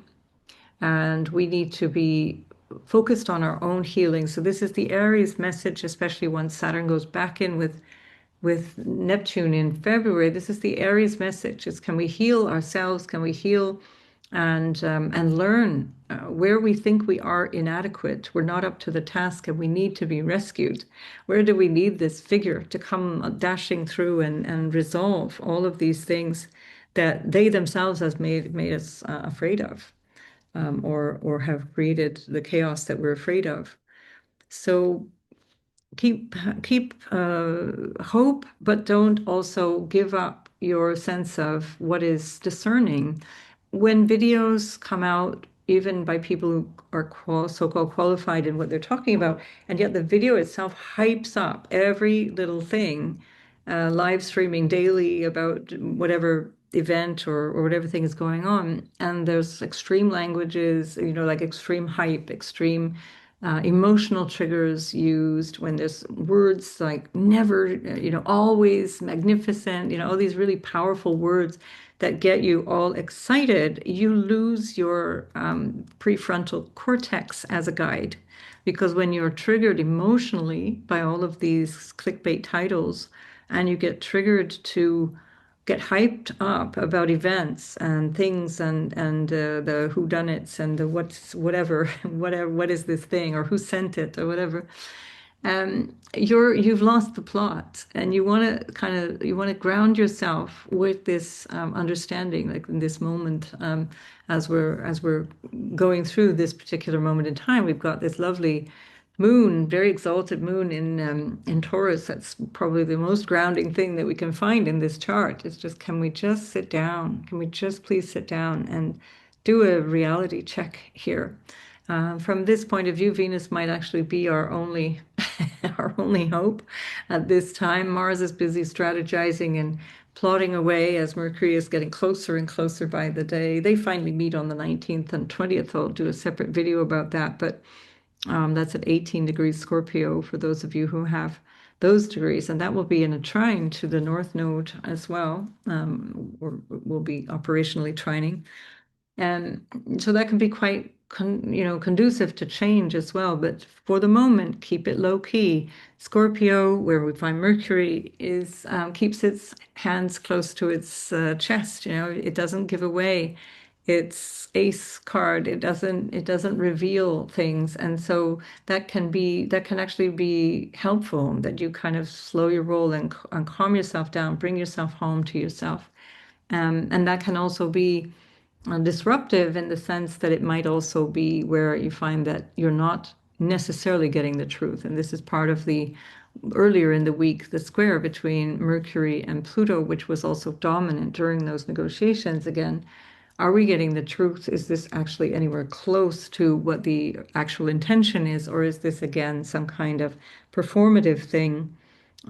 Sort of the virtue signaling that I mentioned earlier with the Venus Virgo on the South Node, trying to make this look good in a sextile to Jupiter. That again, the wishful thinking is a distraction, and it doesn't mean that we can't have a wonderful life. Life can be extremely joyful and wonderful, all the more so if you unplug from all of the nonsense. And so, every time you get your emotions fired up, and that's again Scorpio, the deeper emotions that get fired up about things by all this air activity, the fire and air activity of the outer planets, and especially the Chiron-Eris, we can get emotionally very, very strongly fired up about things.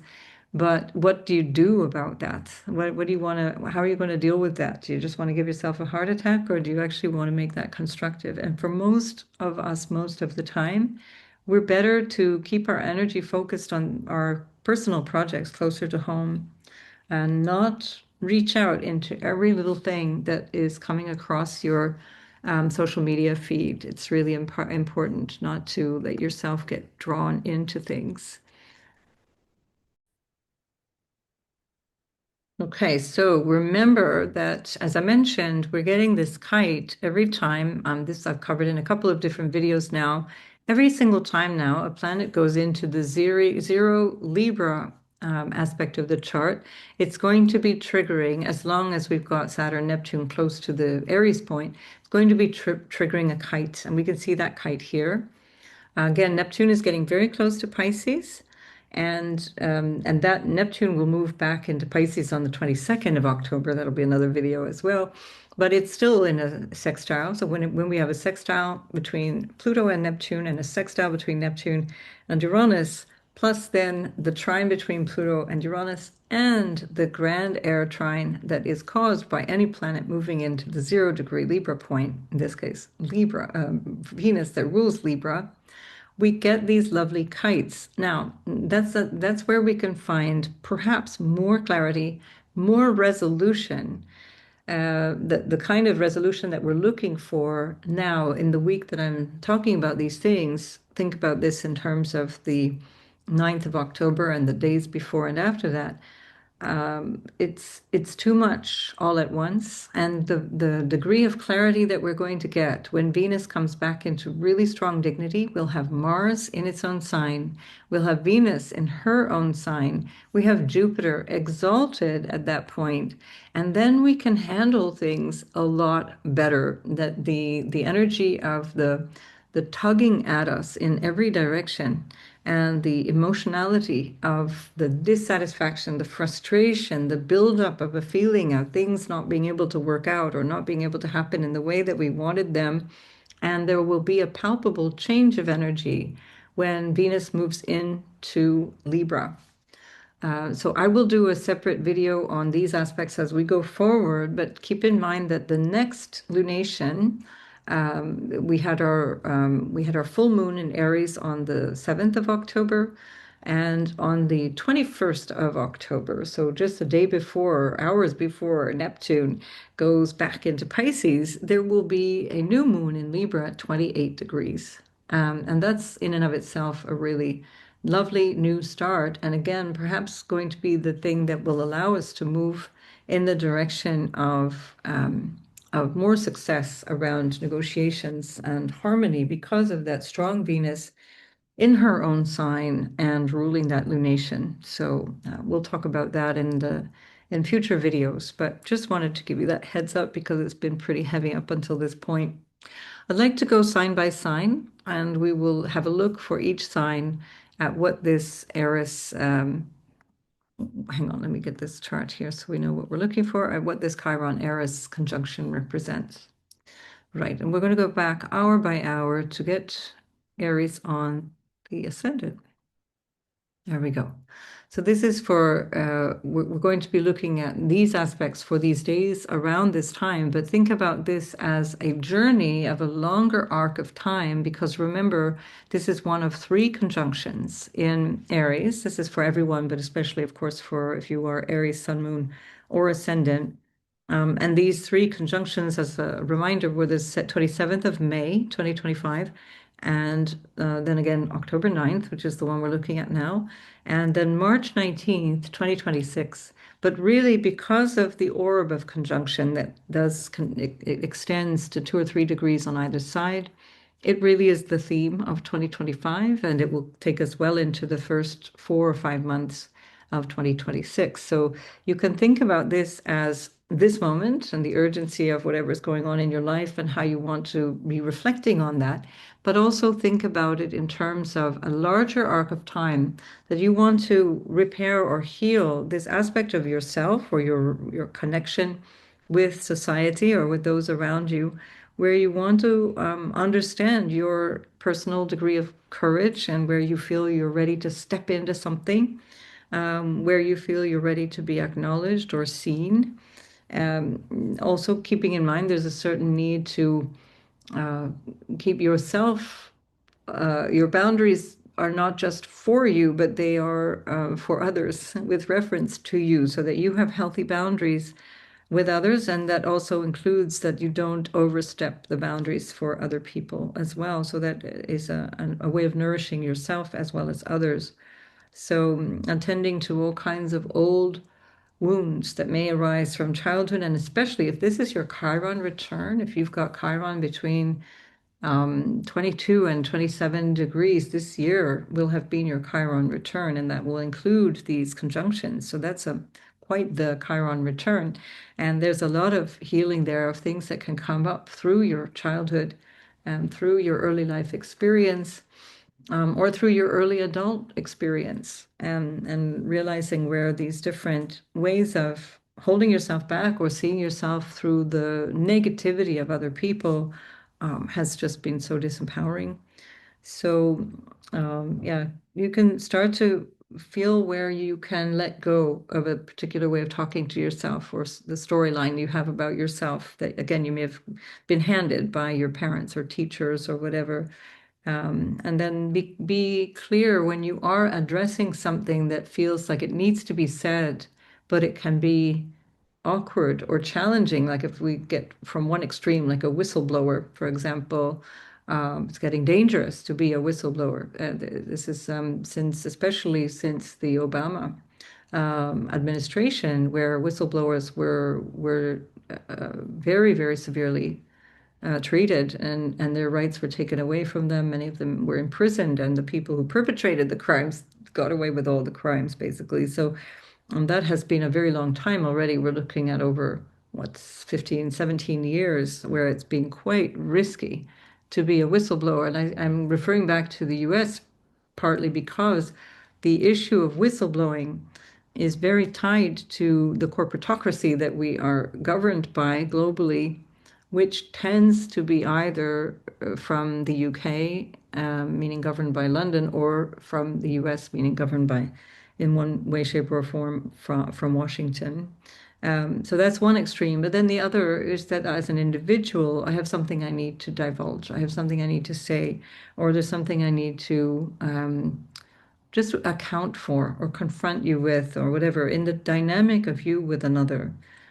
So make sure that it is you're pointing something out in a way that is going to take everyone forward.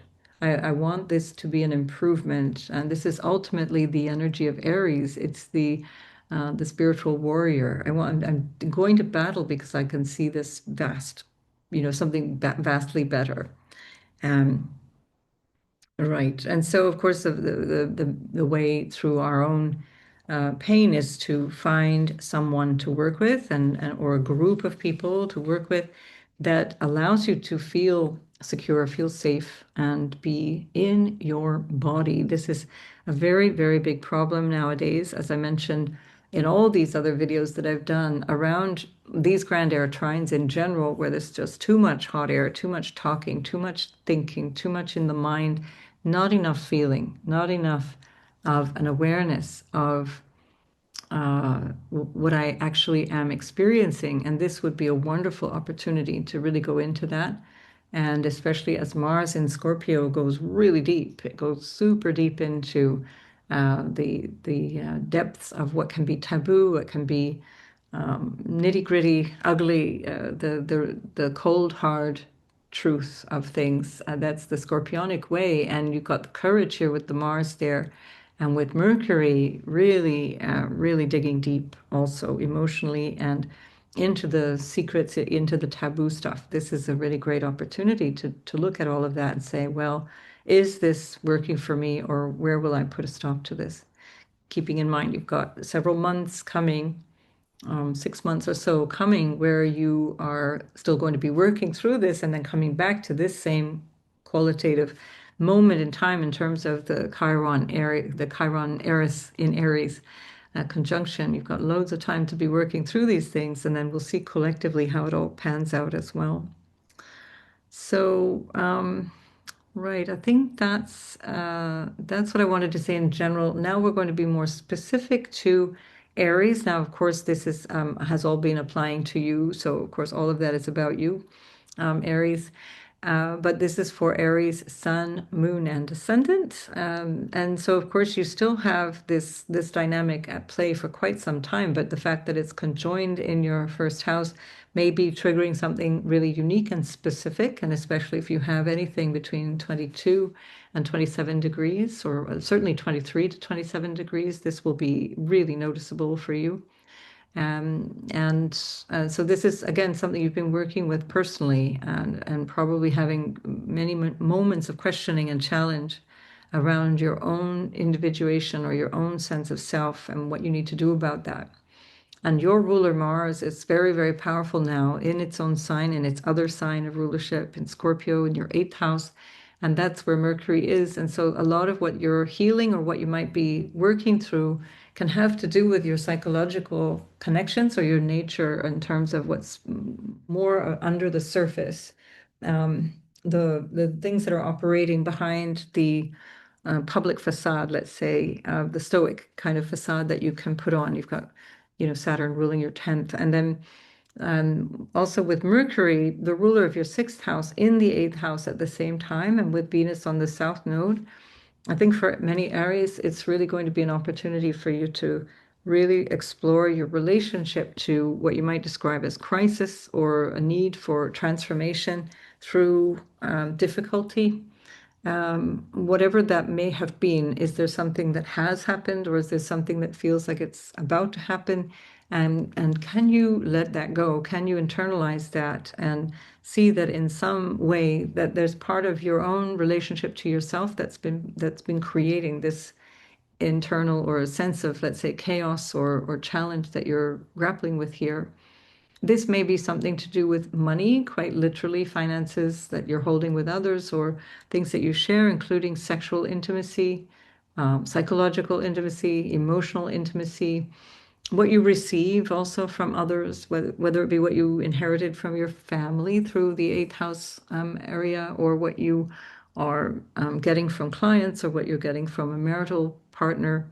That's also very much at play here, and there can be some degree of frustration around that. Mars in the eighth is rarely about receiving things from other people. It's usually about a struggle around that, and that might be a legal battle. We've got Venus South Node in the sixth house.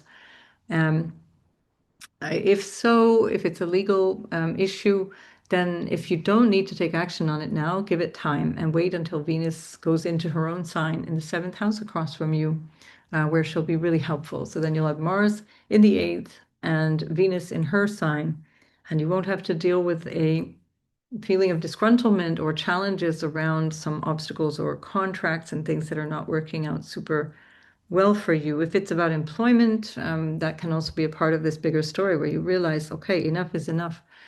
My work is killing me, or I can't stand the atmosphere here, why am I even doing what I'm doing any longer? It's time to move on from that.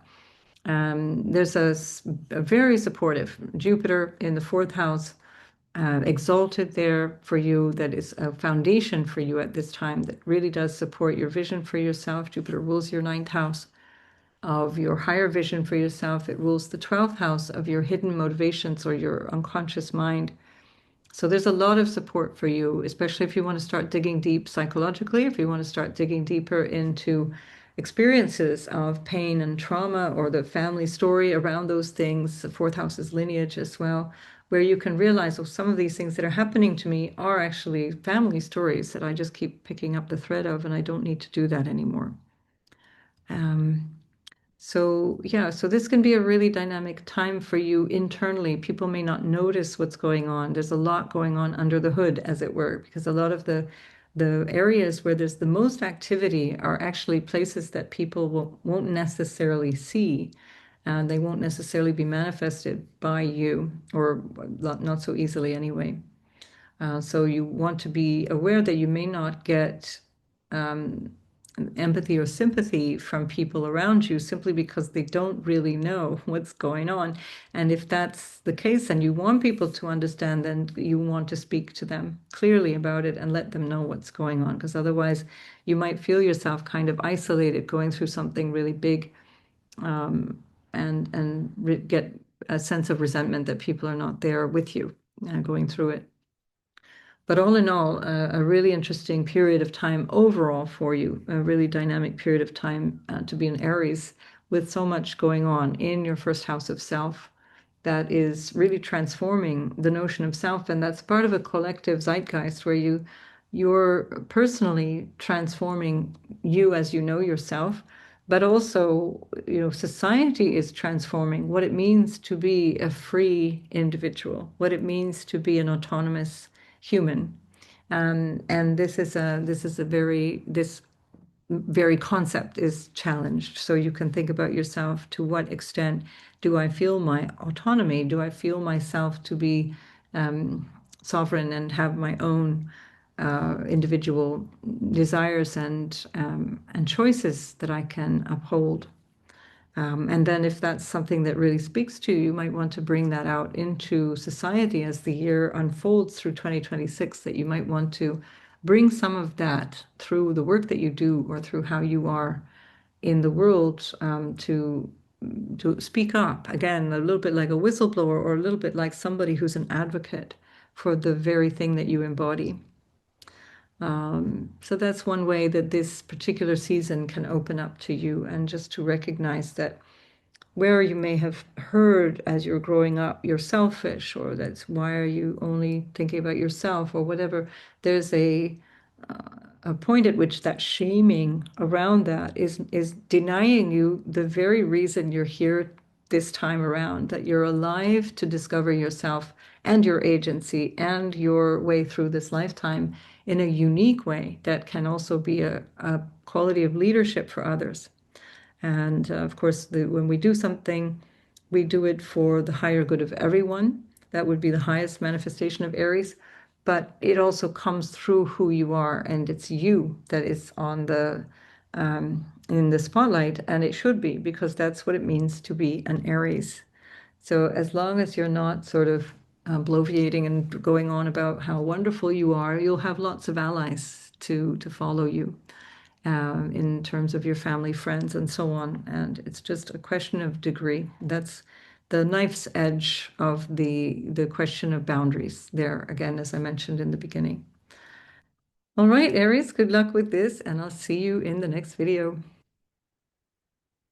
Taurus, Sun, Moon, and Ascendant. This conjunction, if Eris and Chiron, is happening in your 12th house, and it's been there for quite some time. So this is a lingering energy for you. There's a lot going on in terms of your unconscious mind, digging up things that may have a relevance to you in terms of your ancestry, in terms of what is coming through unconscious motivations and trying to understand or make sense of why do I do what I do?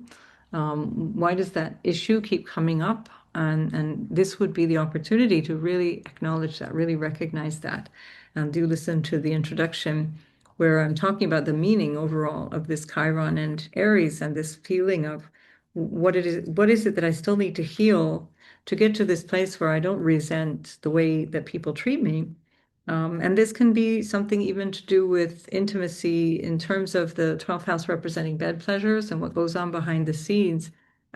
Is there something that has been underhanded in your life that has been happening through you or to you at some point, that you are becoming aware of and that you need to speak out about? So this can also be a bit of that whistleblower dynamic.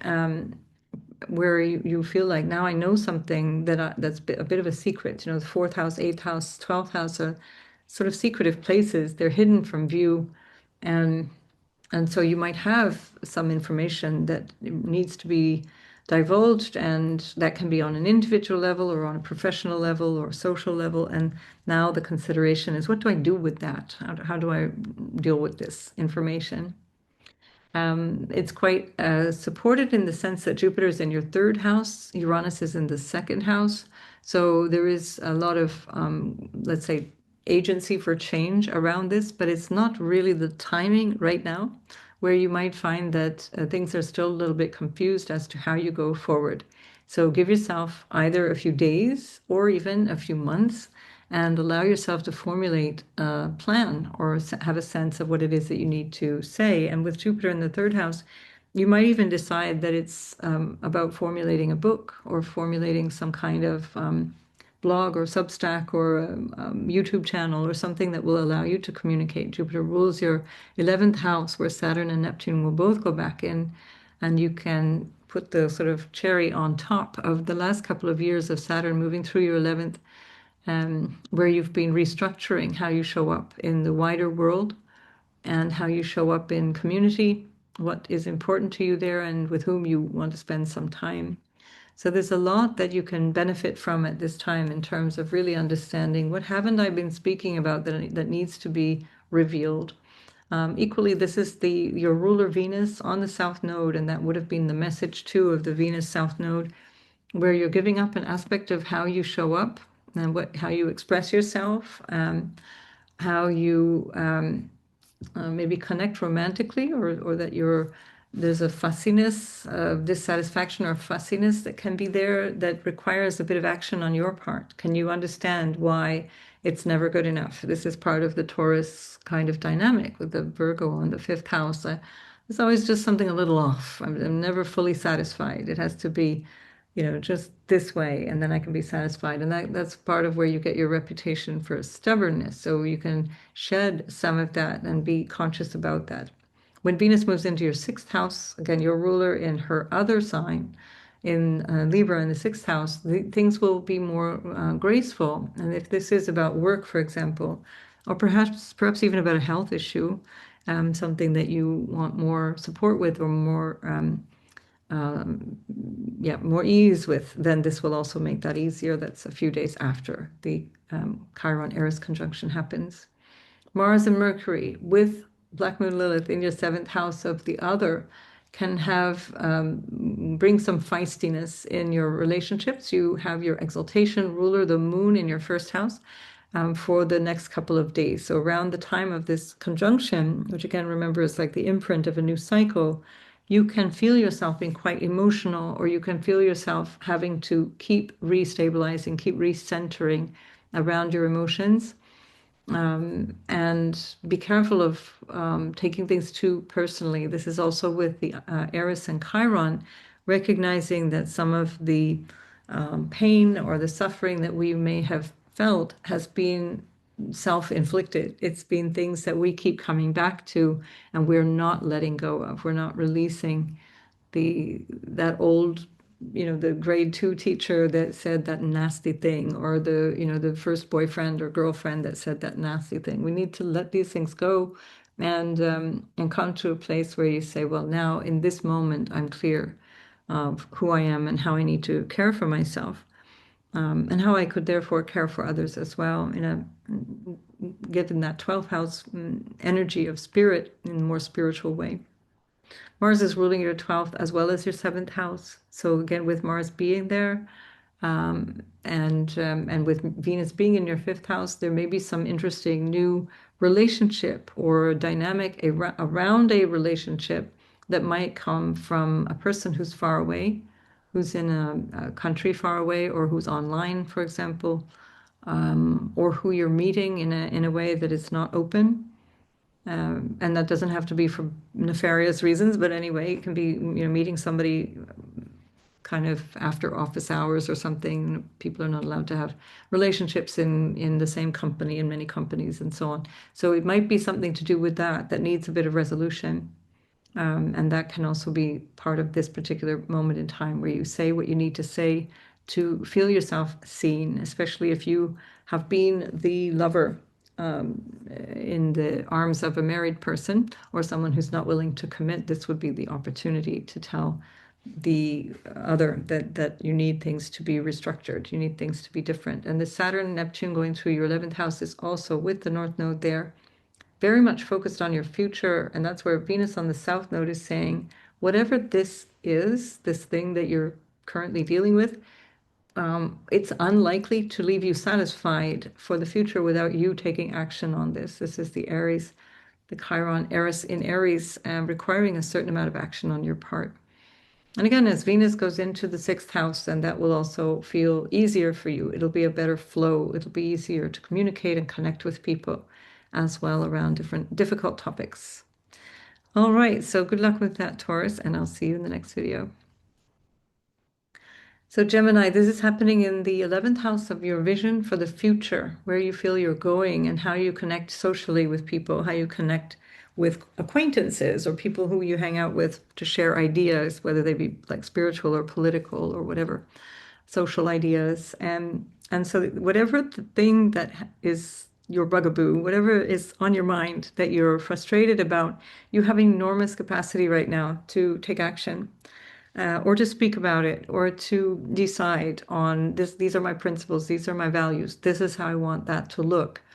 And so many Geminis are actually really channeling the zeitgeist at the moment, not just because Uranus is in your sign, but because of this Aries 11th house activity that has been so strong in 2025.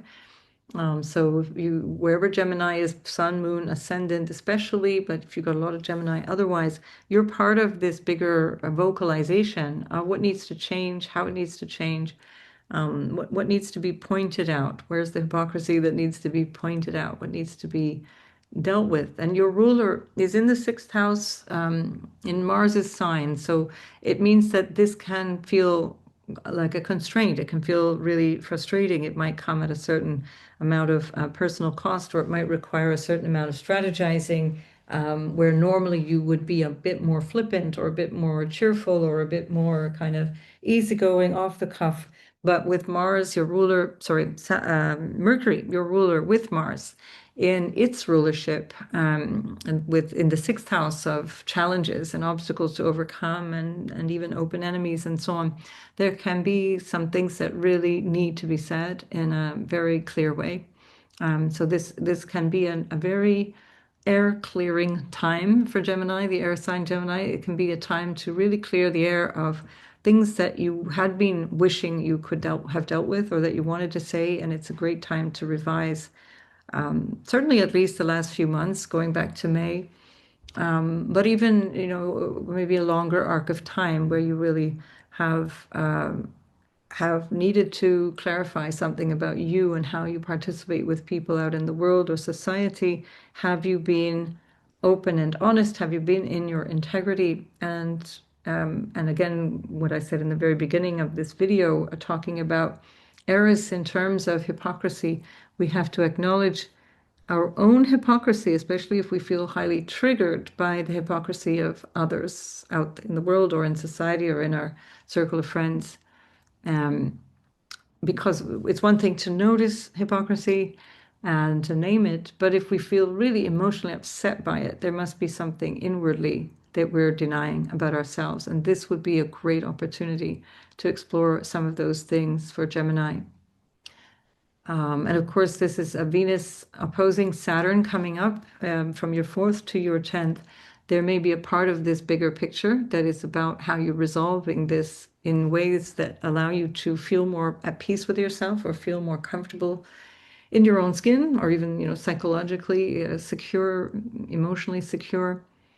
And then that has a knock-on effect in terms of the Saturn, and then very soon, in 2 weeks' time, the Neptune going back in your 10th house with the North Node, where that changes again. It's like the redefinition period of how you will show up in terms of your own ambitions and the world outside.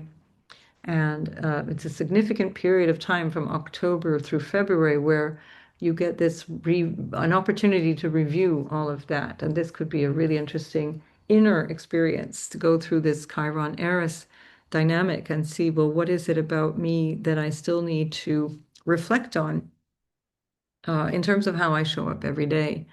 Again, with Mars in the 6th house, you're well equipped to get over whatever the obstacles are, but it also requires perhaps a little finesse, and especially after I think it's the 22nd, when the sun also enters into Scorpio. The sun rules your 3rd house of communication, so be careful of snarkiness, because already with Mercury in Scorpio, there can be a little snarkiness. Not always, but it depends on your natal chart. But just to say that it might come back at you, might come back from other people. So choose your words carefully, deal with things in a way that is in integrity and with a certain amount of gravitas, because whatever's going on here will have a really lasting impact in terms of how you see yourself in the future, how you see your role in society. And even if you think about society in the broadest sense, or even in the smaller sense, my role in that group, or my role in that club, or in my circle of acquaintances. Just notice these things at this time and work through them over the next few months, and you'll find that then another impulse for the new cycle begins again in March and takes you forward from there into the future, because that will be the very last time that Eris and Chiron come together in Aries in our lifetime. All right, Gemini, take good care. I'll see you in the next video. Cancer, Sun, Moon, and Ascendant. This is happening in the 10th house of your public reputation, your ambitions, and your aims, especially linked to what you want to accomplish out in this lifetime and in the world, how you reach out into the world, how you reach out into society, how you do your career, the kind of effort that you put into your career. And here, there's quite a lot of support for Cancer, being another water sign, and so much activity in the water signs, with Jupiter there in your 1st house, really supportive for Cancer, Sun, Moon, and Ascendant. Again, remember, as I said about the Eris and Chiron, the degrees, let's say 22, 23 degrees till about 27 degrees of the cardinal signs, which includes this Jupiter there, they are really significant for you as a Cancer. And that applies to your 10th house, and then that applies again to the 4th house or 7th house, all the cardinal houses. And then, of course, by trine in all of the what are called dharma houses, the 1st house is your sense of self and what you're doing and how you do it, what's the right thing to do. This is where you've got Jupiter. So you have a clear sense at the moment of what is the right thing for me to be doing. And then the fact that Mars is so strong in your 5th house, with Mercury as well as Black Moon Lilith, there's a strong sense of the creative input, or the sense of me doing me and expressing myself out in the world and how I do that. There's a lot of dynamic drive for creative input at this time. If you were doing some kind of entrepreneurial project, this gives you a lot of drive and focus around that. And it's a fixed sign. Scorpio is a fixed sign. So there's a lot of longevity built into this energy here. When Mars comes into its home in a fixed sign, you get stuff done. And that's until the beginning of November. So you've got quite a lot of time there.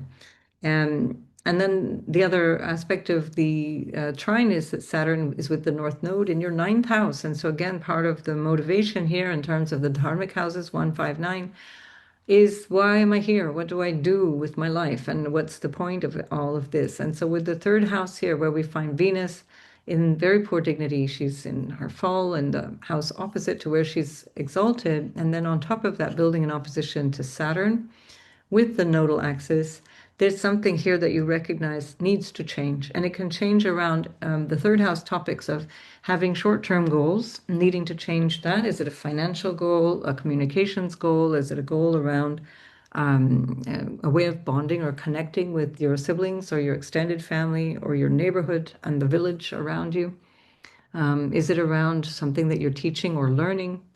And whatever this is, there may be this particular time, around this time, a feeling of immense, like slow, sluggish drawback, heaviness that feels like things are not working.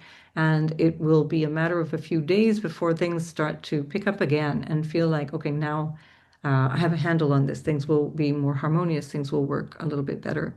So not only will that mean that Venus will have moved into your fourth house, but also it means that the moon, your ruler, moves into your first house. And that just feels better, or just all in all, feels much, much better because Jupiter is already there, giving you loads of ideas and inspiration. And the North Node is doing the same in the ninth house. So this is a great opportunity to work through issues with your children, if you have any, or if there are issues around the health of your either your physical body, if you're expecting or pregnant, or around the health of your children, around a physical regime. The fifth house is athletes and sports and hobbies and things like that.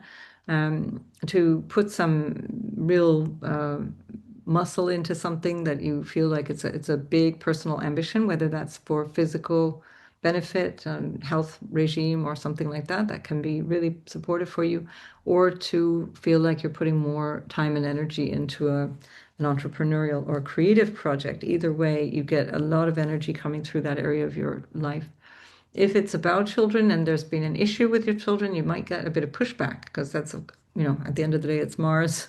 And so you might get a little bit of pushback. But I would say that whatever that is, it comes by honestly. So whatever the thing is, it needs to be confronted. And that's the Mars being quite bold and fearless in Scorpio.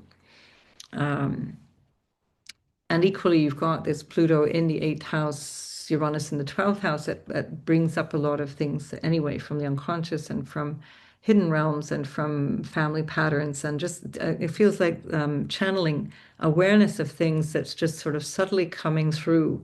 And you think about it, or at least I have that sense. I've got a Cancer moon and ascendant. And I have that sense that things are coming through in such ways that I think, did I always know that? Or is that just now that I'm hearing this or that I'm receiving this? Because it seems so obvious. And yet, therefore, you can't kind of imagine that it wasn't there before. But at the same time, you think, well, I'm only now thinking about these things. So it's kind of an interesting dynamic that is very, very much supported by the eighth house and 12th house changes that you're going through. The Chiron-Eris in the 10th can also be something about a relationship to your parents, to either their condition or their needs, and how that might need your attention or how that might need to come through in a way that can be very healing for you and for them. And again, this might have to do with your children by extension, if that's a story of parents/grandparents, or if you're becoming a grandparent and how that itself can be quite healing. Of course, whenever we become a parent or we become a grandparent, then it wakes up all of the unconscious aspects of our own childhood, our own upbringing, our own relationship to our parents, unavoidably so. And so this might also be for some cancers as well. That Chiron-Eris is bringing up questions around your own parenting and how you were parented, and then again, obviously, potentially in the lives of your own parents. Right, so we'll leave it at that, Cancer, and I'll see you in the next video. So Leo, this is happening in your ninth house. It's trinal to you. So Chiron and Eris have been in your ninth house for quite some time already, but the fact that they're joining here for the second of three times. So the first time having been in May, the 27th of May, then again now on the 9th of October, and again on the 19th of March next year, you're really waking up quite a lot of a sense of your purpose, your higher meaning to your life, or potentially something to do with your father, the connection you had with your father, or an absence of connection that may have been there. This is a big story for Leo in general, in any Leo chart. And the stories of fathers, grandfathers are often very, very prominent, and especially so as we're going through a phase where Saturn is going through the eighth, along with the North Node, and that can bring up some issues around grandfathers and secrets around that, or issues that had been swept under the carpet. And then the Eris Chiron is showing us something about that. It can also be around teachers or people of a role like a counselor, guide, somebody who is a wayfinder kind of thing. And you might find that you are doing that yourself, that this is something you have learned through somebody else that carried you through your pain, and now you are the one that can carry somebody else through pain and help them find their way. Um, or it can actually be about the individual concerned, where there may be a conflict or an issue that needs to be pointed out, needs to be addressed, and that can be around an authority figure, like a teacher or a priest or a rabbi or whatever, imam or whatever, that needs to be uncovered. It needs to be revealed. It needs to be spoken about for the greater good, for you personally as well, but for the greater good as well. And this is part of the bigger dynamic of Neptune and Saturn, where you're getting to this place of being more clear around your belief systems, what you believe, what has driven your beliefs, and where Chiron can be a bit of a saboteur, where there can be issues there, especially over the last 7 years now with Chiron in that part of your chart. And then, of course, the last year, especially with Chiron being so close to Eris. This could be something that you realize. You think, oh my gosh, I'm doing this to myself. I'm the one saying I'm not good enough. I'm the one saying I don't have enough qualifications, diplomas, whatever. And you realize, in fact, I'm more than highly qualified just by virtue of the fact of everything I have lived through. You find Mars and Mercury with Black Moon Lilith in your fourth house. So this is partly related to that excavation of the inner experience of yourself. Feeling of trusting your instincts is a big theme here. There can be issues within the house and home or in the family lineage, especially with Saturn North Node in the 8th and then Jupiter in the 12th, which represents ancestors as well as people at distance and faraway lands and people or business from either online or in different countries, international trade and things like that. But the 12th house is very spiritual as well. And so it could be that you're realizing that you have to do something either in an emotional or psychological way, that fourth house, Mars, Mercury, or that you have to respond to something that is not appropriate in the home and that needs to be addressed. And that can come from a childhood experience, or it can come from an experience of your own this adult experience of life. Where is there something that needs redressing, something that needs to be dealt with? And the fourth house with Mars, Mercury, and Black Moon Lilith, that home can extend to homeland. For some of you, that might be that there's a need to act or respond to violence or even war or something along those lines that is coming through the homeland, or what makes that feel unstable, for example.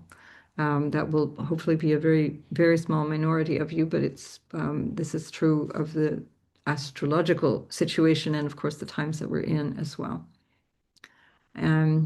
And so that might be something that is causing you to reflect on how you are able to live the life that you wanted to live and how that might need to change. Uranus is going in the 11th house. Your future looks very different. Your future is changing, and it's unpredictably so. It's not easy to pin down what that might feel like or look like. And certainly, anyone who's gone through a major Uranus transit will say that their life is vastly different at the end of the transit compared to the beginning, and we're only really just getting started with this Uranus and Gemini in your 11th house of your future and society and how you connect with all of that. So this might be part of that bigger story. And again, it can be something as simple as at home, there needs to be a lot that is dealt with, something to do with the physical structure of home, potentially, that needs to be dealt with in a very specific way. It's Mars. Mercury in Mars's sign often connects to engineering as well. Just like Mars in Gemini, Mercury in Scorpio is like the doctor with the scalpel. It's the one who does the, fixing things behind the scenes and so on. So there may be something that's quite literal that you need to resolve and fix, repair around the home. And then Venus in your second house on the south node may have been that you're realizing there's some aspect of an income or a source of income or a source of support that's not there for you any longer. And we see that also with the Saturn in the eighth. So you're having to kind of go it alone and learn how to be more independent, more resourceful. And this Mars will really help with that. That's an ongoing transit. That's a long, few weeks that you've got to work on these things. And then with Saturn moving through the eighth, it's finishing up as of February. It's been there since March 2023, but that would have been an opportunity for you to really learn how to stand on your own 2 feet, not expect much from other people, not because you're not loved, but just because it's not somehow there for you right now, or it's not possible for the others, in your life to support you so easily. So you're really learning how to stand on your own 2 feet. And this can be part of this cycle as well. Recognizing that you do have the capacity to overcome and have access to the clarity of purpose and understanding why you're here, giving meaning to what you do in even the smallest everyday things and how you show up in your life. What guides you? What is the philosophy of life that guides you? Your ruler is currently in the third house, so there's a lot of opportunities for thinking, talking, and communing in general around these things. All of the social houses are filled, so there's opportunities for bigger shifts around how you communicate with people, especially once Venus moves there into the third, making all of that a lot more graceful, a lot easier. All right, Leo, so good luck with all this. I'd be curious to see what comes up for Leos because it looks like a real game changer here with the Mars Mercury at the bottom of your chart. All right, speak to you in the next video. And Virgo, this is happening in your 8th house, so the house of intimacy and where you share resources with other people. It's the house of the family secrets and the things that have happened that we're uncomfortable divulging, things that might be considered taboo in the circles that we are in or in the culture or the religion that we are in. And that also can be coming through shame or guilt around previous actions or even things that have been done to you. But certainly vulnerability is another word that comes up through the 8th house. It's this the need for intimacy and to allow oneself to be intimate with another person requires a certain vulnerability. And Virgo is quite defensive in that way with Aries on the 8th house. It's not easy for a Virgo to let themselves be vulnerable and to be seen. And so this is something that might come up either through you or through another person where there's something that's quite painful, but it needs to be spoken about, it needs to be said, it needs to be revealed, and it needs to be healed, most importantly. And the Mars Mercury in the 3rd house with Black Moon Lilith will certainly be part of that. So there can be some real strong words spoken, especially with Mars, very strong Mars in the 3rd house. Mercury also ruled by Mars, your ruler, Mercury, that can be a bit grumpy or snappy, gossipy even. Beware of gossip at this time. If that should be something that comes up, avoid it like the plague. Do that anyway, but also because at this time things can really work against you in this sense because you're with this Chiron and Eris aspect, there can be this sort of unveiling or this kind of revealing of something quite vulnerable. And then you find yourself having said too much or having regretted certain things. And so that secrecy element, the dynamic of holding in, um, holding your cards close to your chest will actually serve you really well. So don't engage, don't be the one to connect and engage on the level of talking about other people, because then you might actually undo your own need for secrecy or privacy. Um, and so, yeah, and then Venus South Node in your first house. So there's something that you may feel embarrassed around, or that you feel disappointed in terms of relationship, or there's something within relationships that you recognize, I must stop doing this, or I must be different towards myself or towards the other. That can be also, especially with the Virgo quality, a need to be a little bit more kind, to speak to yourself in supportive ways, caring for yourself. And certainly your personal goals and ambitions are really on fire at the moment. They're really driven by this Mars and the Mercury, your ruler in the third house. You've got lots and lots of plans. So once Venus starts to move away from that south node, you probably will also realize where you've been actually the one to put on the brakes there. So that'll be after the weekend coming, when Venus finally opposes Saturn. You can get more clarity around how you might be the obstacle to getting where you want to go, or doing what you want to do. Um, and the Venus opposite Saturn, if there is an issue in relationship, it can feel like it's a bit of a drag right now. It can feel like things are heavy and that they are going too slow, or that there's a bigger challenge than you're able to deal with. And it can be Venus opposite Saturn can also be literally a geographic obstacle. You're too far away. Something needs to resolve in terms of where one or the other of you lives. There may be an age gap or something that is also causing a certain amount of miscommunication, or a challenge in terms of the dynamic between the two of you. Um, it's going to pass, and it will improve once Venus goes into your second house. That's definitely going to be a lot more comfortable. And I'll talk about that in another video, just to keep the topics more or less divided. But then also you have this lovely Jupiter in the 11th. So you are kind of holding a vision for yourself, and that is with a lot of support for a sense of what's possible in your future. And it has a lot to do with relationships. It has a lot to do with either the other person in your life who you love, or a business partner, somebody who you can work with. And either way, it looks extremely supportive. And so you can use this Mars energy to really get motivated, use a lot of that energy to build up some aims and goals for the longer term. Mercury, your ruler, is also the ruler of your 10th house of career, and it has formed a yod with the Uranus that's in the 10th, so that's an inconjunct or quincunx aspect. And also it was including the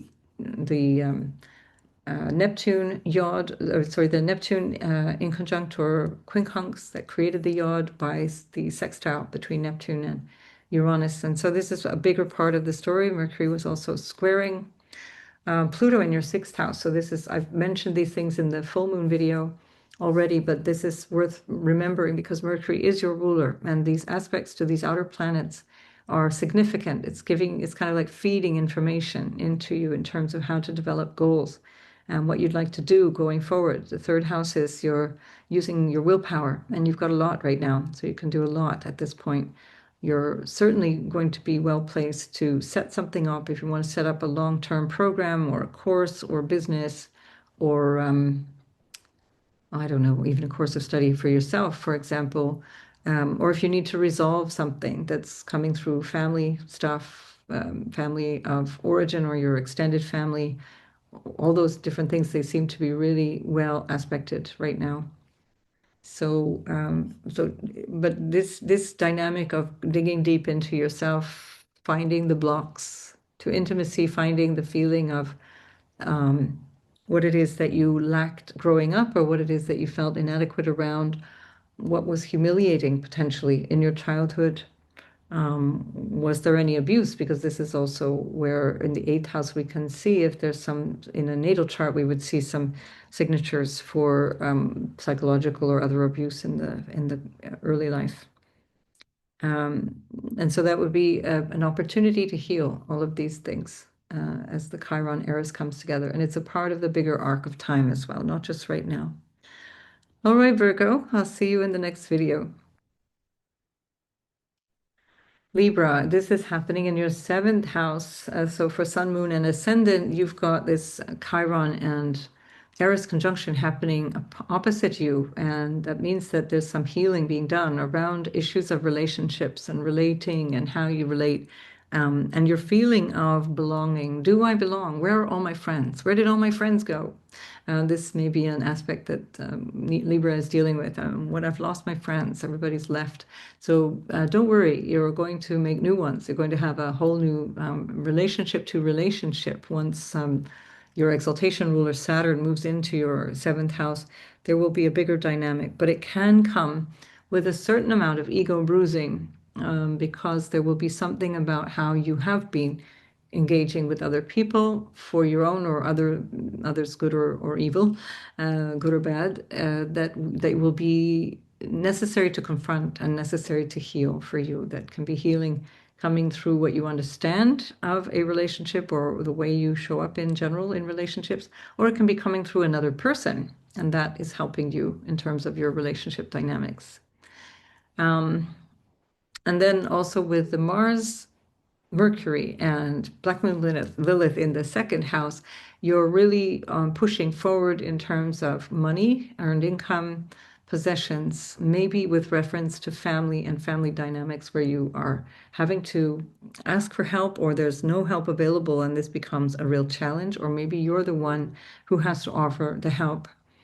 Venus is in your 12th house as your ruler in the 12th house with the South Node, representing the house of letting go and loss. And so with Mars, Mercury in the second house, it feels like there's not a whole lot of support for you, but rather often it might be that you're the one at this particular moment that is giving the support. And that can also be the Eris Chiron role that you've adopted in the seventh house, where you realize I do this all the time. I'm there for everybody else. I'm there as the pillar for everybody else, and I'm left kind of holding the bag and not feeling loved or not feeling satisfied in love.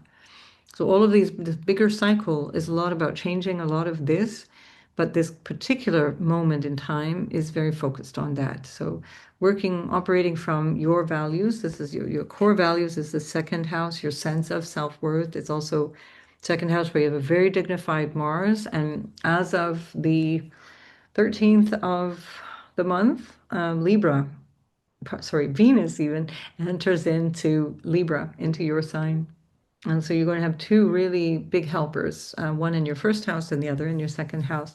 And that will help you move forward in the direction that you want, where now you might feel very, very much restricted, held back, or at a loss. You might be surprised by where you feel like people have let you down in some way, that you may be feeling a little bit low, feeling a little unhappy about the situation that you're in, even though the prospects are extremely good. So notice that this is just a phase. This is a particular moment in time. Can be very intense nonetheless. So just notice that. And then the fact also that Chiron and Eris is coming back around in March will mean that you have this opportunity now to understand what is the problem, what is the overall effect of the relationship dynamic on me and through me.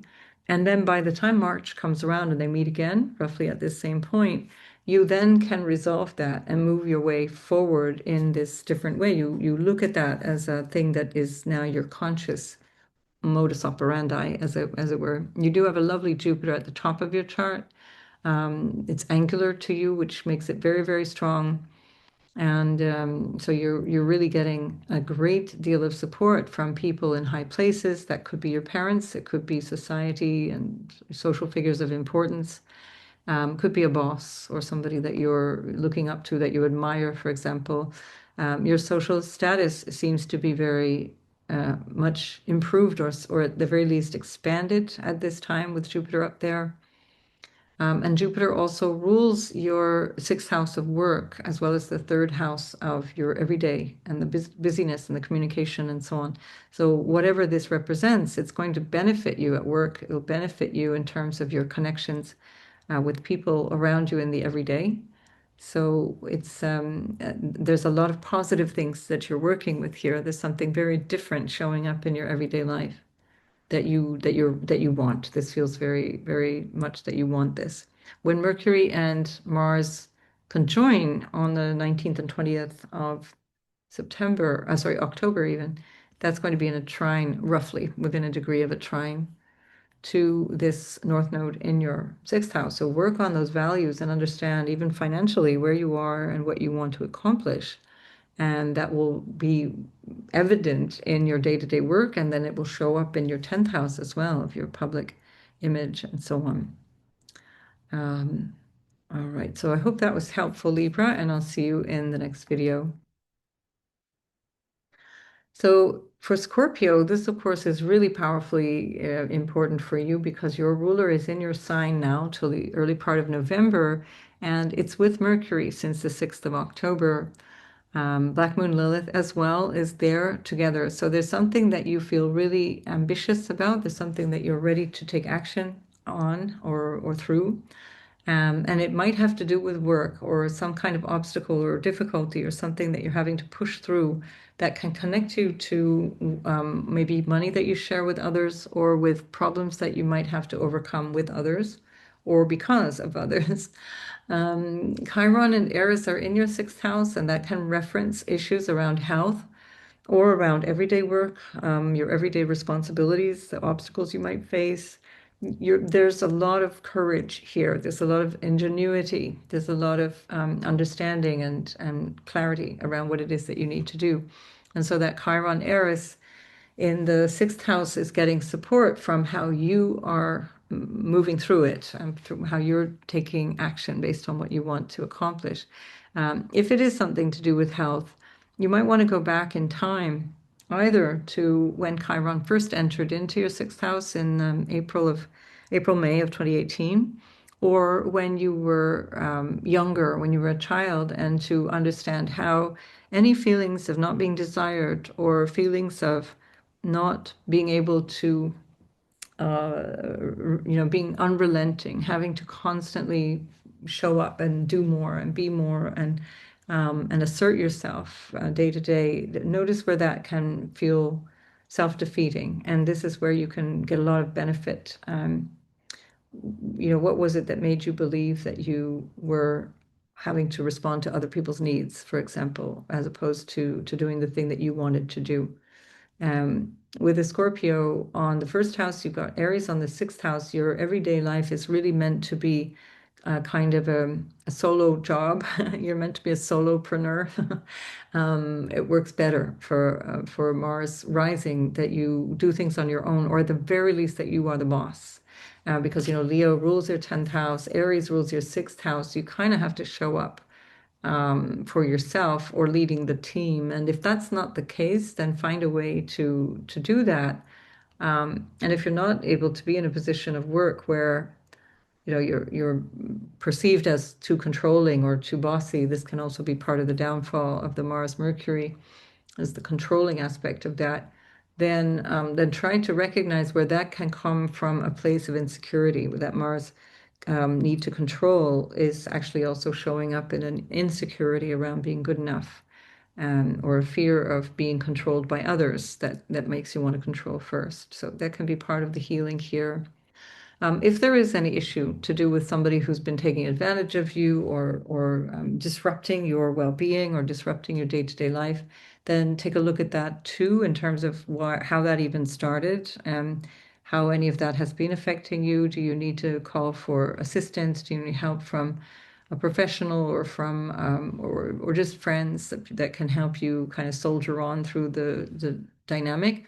If there is something that needs to go to court or something that is a genuine conflict that requires resolution, it looks like it will find a really solid support. You do have Jupiter in the ninth house, and that would be where the conflicts are resolved. That's the judiciary and the results of all those different disputes. So that looks very favorable if there is indeed anything wrong, and that's trinal to you as well. Jupiter rules the fifth house as well of love and taking chances, taking risks, and doing things in a new way. And so that can also be feeling like it's a little bit you want something, but it's not happening. It's not working. There's something that has been the process of letting go over the last few days of the Venus South Node. Maybe that's a social commitment, or maybe that's a commitment around your relating energy or relational energy, or the energy or the mm, let's say the area around money that you earn from the thing that you do, like things that can come to you through great gains in income, gains that come through surprise support and so on. But there's something that's lacking or disappointing about it. Expectations are dashed, or it's delayed, or something's not quite right.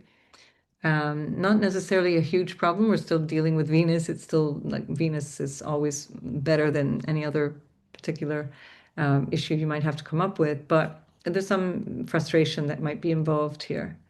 And so if this is something to do with work, then write it out and see that the solutions will come, because you do have an enormous amount of dynamism with that Mercury, Mars in your first house. You will definitely find the tools to resolve all kinds of things in the days and weeks ahead, whatever might be coming up as a challenge for you here in the sixth house. And if it's a health issue, same thing. You can also find yourself finding the tools, finding the way forward. I think that's kind of it there, Scorpio. Beware of being too much in relationship. So here we have the moon just at this moment across the way in your seventh house. So emotional bonds and relationships can be very strong, but just beware of being overbearing or too much for the other person. So again, checking that you don't sabotage the good things that are happening in the lives of others, or in the dynamic with you through others, and that includes business partners as well.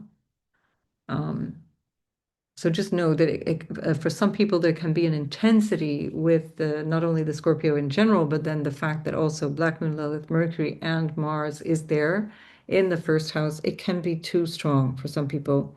Can be either just overbearing, or it can come across as something that feels a little bit untrustworthy, because the signature is a bit secretive with Scorpio, holding things very, very tightly close to the chest, not divulging things, getting people to talk about themselves, never about you, kind of thing. So being aware that that defensiveness can actually cause suspicion, and that won't serve you very well in terms of your overall vision for yourself and your ambitions for yourself. So just catch that, use that as dynamic creative energy, but not as needing to be defensive.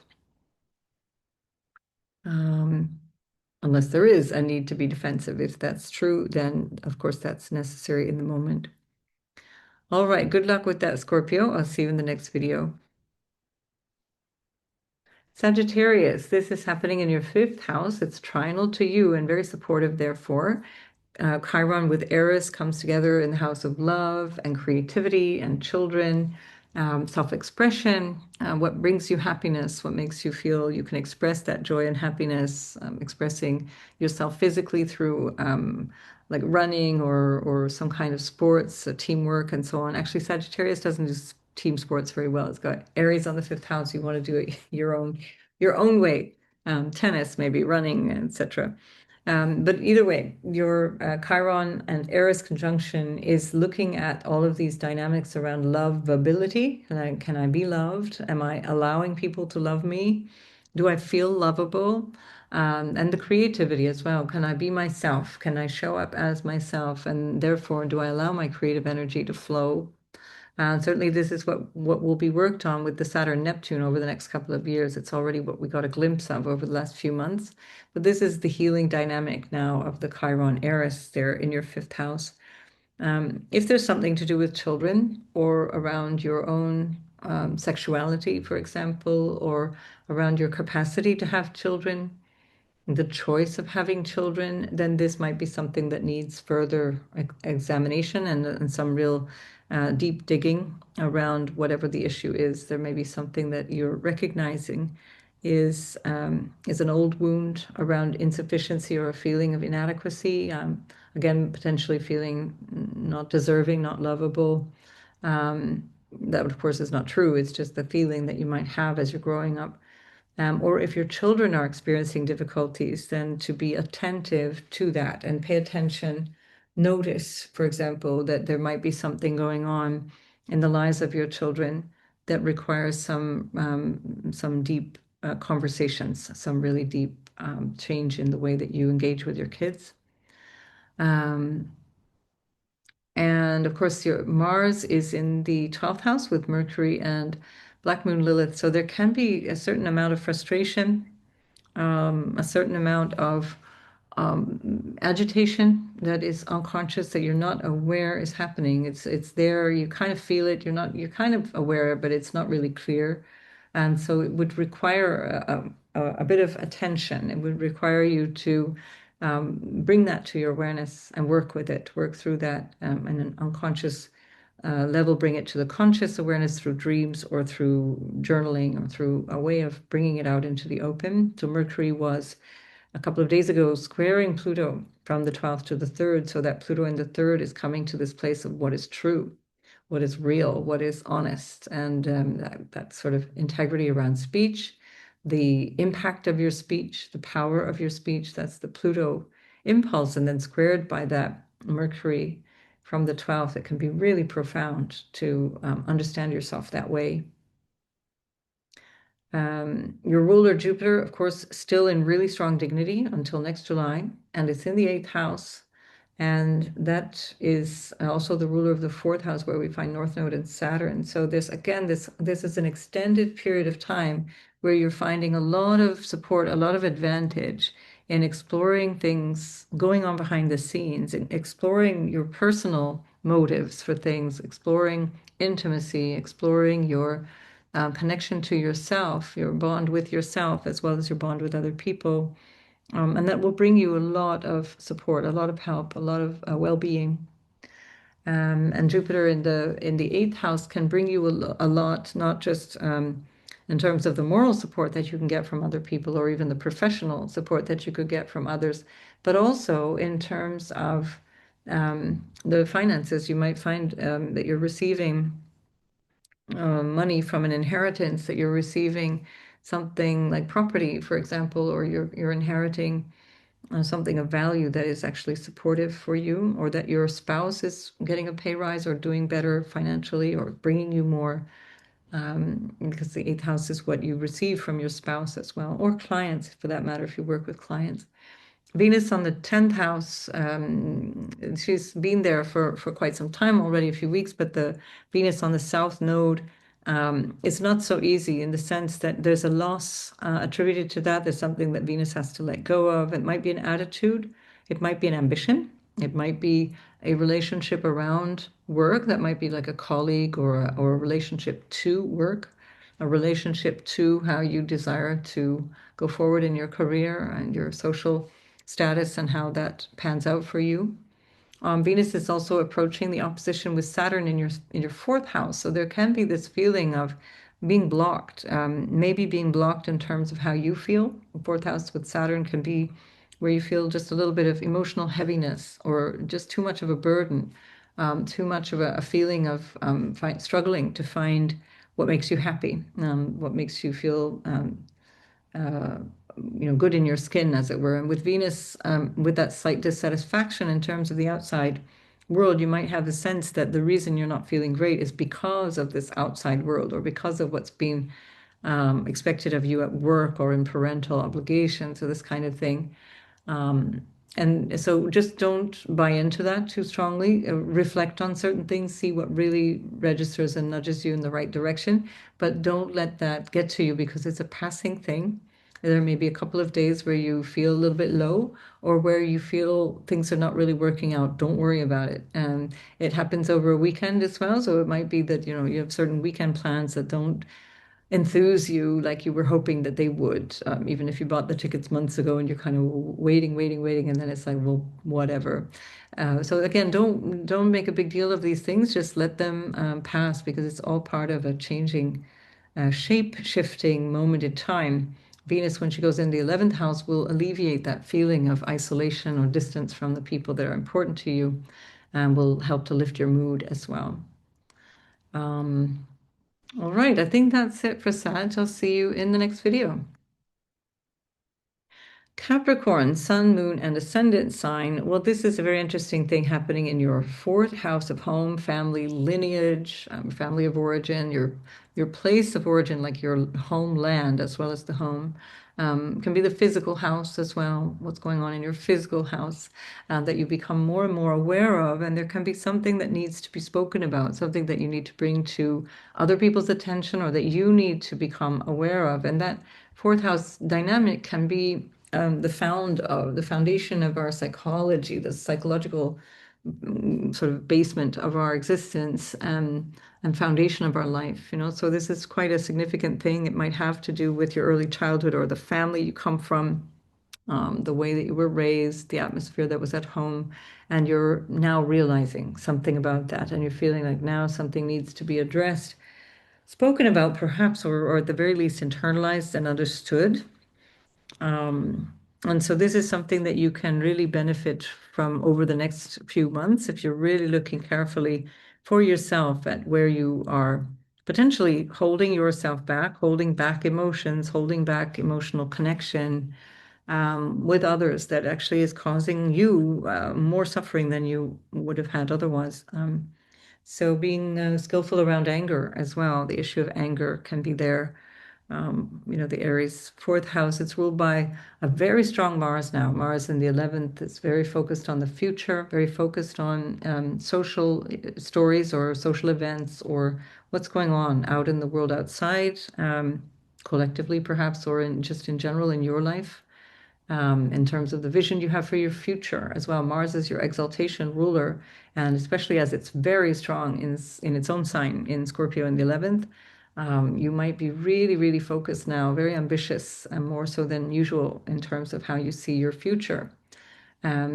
If this is something to do with society at large or something going on in general, again, be careful of the, you know, weighing and balancing out the degree to which you use that Mars energy, because people can find that you just might get, you're just pushing too much or pushing too hard into a position of control or leadership or whatever in these social groups. And that can actually turn people away from what could otherwise be a really great project or team building thing or whatever. So just notice that. Keep your attention on what other people need. And I think that in general will be not so much of a problem with the Jupiter in the 7th. You are very highly attuned to what other people need, and that works out for you really well right now. And your ruler Saturn is in the 3rd house now after having been in your 4th house a little bit, and it's soon going to be joined by Neptune again one last time. Neptune will move into your 3rd house in a couple of weeks, and then this will emphasize that North Node Saturn Neptune dynamic that you had earlier in the year. So again, the focus here on goals and goal setting, on perhaps the neighborhood, the actual neighborhood you live in. And this is, by the way, that can also be part of the dynamic here with the Chiron-Eris, about where I live, where do I like where I live, the home I live in, the people I live with. Think about all those different things. What does it feel like? Does it feel secure? Do I feel absolutely alone in my own home? Do I feel alone in my own problems, for example? Be careful, because the Chiron in Aries especially is showing us what is a natural tendency for Capricorn, which is I am isolated and I don't have anybody else. I have to rely on myself only. That's the Aries on the 4th house for Capricorn. It's a trap. It doesn't mean that that's true. It just is how you often feel. And that's why you come across as so self-sufficient, but that doesn't necessarily bring you happiness. And Capricorn, you're allowed to be happy. So with the Chiron-Eris there, this could be a really wonderful thing to reflect on. Where do I stop myself from asking for the help that I need? Or where do I help other people without feeling like I can look at what I need help with myself, you know, that it needs to work both ways. Venus South Node in your 9th house is also has been kind of shedding this image of yourself, or the thing that you're ready to maybe let go of in terms of what you used to think was very important, or a sense of what you felt was your purpose, or even a dynamic around a relationship with your father and some aspect of the relationship with the father that needs to change. It's not necessarily a bad thing. It feels somehow not too bad. It's more soft at this time because Venus herself is a soft energy in a feminine sign. And then Venus will move into then Libra and create this kite. And the kite will be coming from your 10th house, which is both representing your career and your social status and how you step out into the world, but also represents authority figures and your parents again. And that's in the opposition with Neptune, as well as the trine with Pluto and Uranus, and that creates this kite where they trine each other, and then the sextile between Neptune, Uranus, and Pluto. So that kite is starting from the 13th when she moves into your 10th house.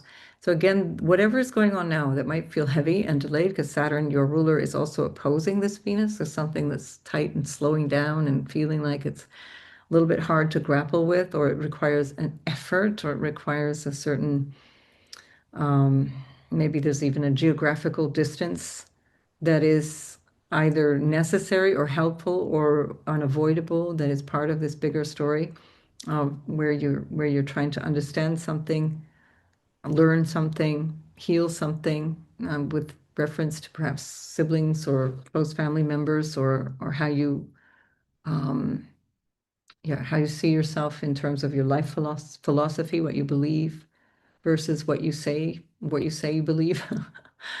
So all of these things are going to be enhanced and lit up and lightened up, let's say, when Venus moves into your 10th house. There's going to be a lot of favorable energy there for you. And Venus will be angular, and that makes her very, very strong. She's in her own sign and angular. So 1, 4, 7, and 10 are the angles that make the planets even stronger.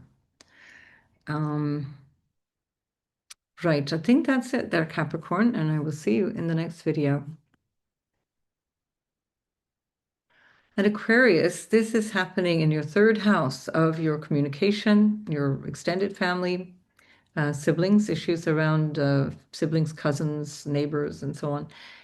The choices that you have to make, choosing or using your willpower, that's third house stuff as well. Communications of all kinds, meaning also in terms of business, exchanges of all kinds, for example. It can be a really, really good time for you to look at how you communicate, look at how you work with other people, how you engage with other people.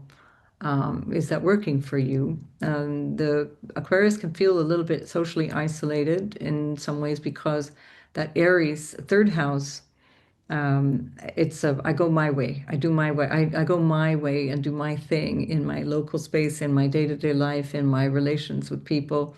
I just go my way. And that can be very inspiring and enlightening. It can be incredibly, inspiring to those around you. And it can certainly feel very freeing, but it can also make you feel a little lonely. And that would be something to look at. Is this working for me? With that Chiron-Eris in the third house, am I able to connect with the people around me? Can I connect to the people in my neighborhood? Do I feel I belong in this group or in this society around me, this village or my family or whatever? And how do I need to resolve that? What do I need to say about that? Maybe there's something about your early childhood, or even a feeling of, third house can also, with Chiron, can show up around peer challenges. Where do I feel like I've never been the one to be asked to play. Nobody asked me to play. I've always wanted to jump rope and nobody asked me to play, like whatever the thing is. And is there something there that needs healing? Is there something that needs to be worked through you or with another person? Is it coming from another person that you're feeling that you can mirror something back to yourself? Certainly, you're changing enormously at this time with the Pluto going through your first house. And at the same time, we have this strong, strong Mars at the top of your chart, angular to you with the Mercury, Black Moon Lilith, really showing a lot of dynamism, a lot of wishful, like can-do kind of energy in terms of your personal ambitions, your social ambitions as well, for that matter, or your social status. Your career, even how you reach into your career or vocation, There's a lot going on there, and it can be really a dynamic time, can be very constructive, very active time, but it can also be a lot for people to cope with. So it might be that you find yourself getting a bit of pushback, especially from higher ups in your work, if you work in that context with people of some kind of position of hierarchy. Or there can be a position, an issue with the social hierarchy. It can be people who, like government officials, for example. This would not be a good time to engage in road rage or, um, speaking your mind too bluntly to people who can wield power. Um, and, nowadays we're in this very strange situation where, well, it's not that it's the first time ever, but it's that we're becoming more and more aware of our vulnerability when we lash out at people who are small-minded and have oversized power. So just notice that it's important to think of that from the perspective of how can I be strategic about my career goals, or how can I be strategic about the way I show up socially? Can I be a social activist? Can I be somebody who agitates for change, reaches out into the world? This would also be a very pertinent tie-in between the 10th house, where Mars is in strong dignity in its own sign, and the third house, where we find the Chiron-Eris, ruled by that Mars, so this social agitation. Jupiter is in your third house, your sixth house rather, and also ruling that second house where the North Node and your ruler Saturn are found. And so that Saturn quality in the second house is coming back for review around your values and your integrity around your values, your own sense of self-worth. This can be the Chiron-Eris dynamic as well, trying to understand where you find yourself, where do you find your place in the world, in your family or in your local space, and do you live by your value? And even around, if we look at your modern ruler Uranus, then in the fifth house, for example, there can be some real engagement in terms of showing up in this different way. Doesn't have to mean weird. The different way is just your way, whatever your way is. It doesn't have to be exaggerated. When people are in a performative weirdness or a performative exaggerated differentness, it tends to make people want to stay away even more. Whereas when people are authentically themselves and they show up in a way that feels genuinely, I am who I am, and this is how I show up, without need for approval or disapproval or whatever lurks in the background, people tend to admire that, and they want to get more of it. They want to get closer to that. Venus in the South Node on the eighth, in the eighth house, can be showing areas of intimacy or what you've inherited from family patterns, sense of dissatisfaction around things that are either unconscious or not spoken about openly. This is in opposition to your ruler Saturn in the second house. So there may be something about money, resources that needs to be renegotiated, needs to be thought about differently. It can be about intimacy in marriage, or what you're receiving emotionally and needing more of, or finding not getting enough of, for example. And then Venus will move in and create a kite into your ninth house, which is trinal to you, very supportive. And that kite will bring you a lot of opportunity in terms of a vision for yourself. So this moment in time, these few days might feel heavy, it might feel burdensome, but when Venus goes through the ninth house, which she will do for a good 3 weeks, even longer, more, it's more like the whole month of into the whole month of November, you're going to get a lot of support because she's in her own sign. No, it's actually until, yeah, so 3 weeks from the 13th, she's into the middle of November. She'll be moving back into Scorpio. So I've forgotten the exact dates. I'll correct that for the next video. I can't remember when she moves into Scorpio. But anyway, she's going to give you a lot of support because she's in a fellow air sign.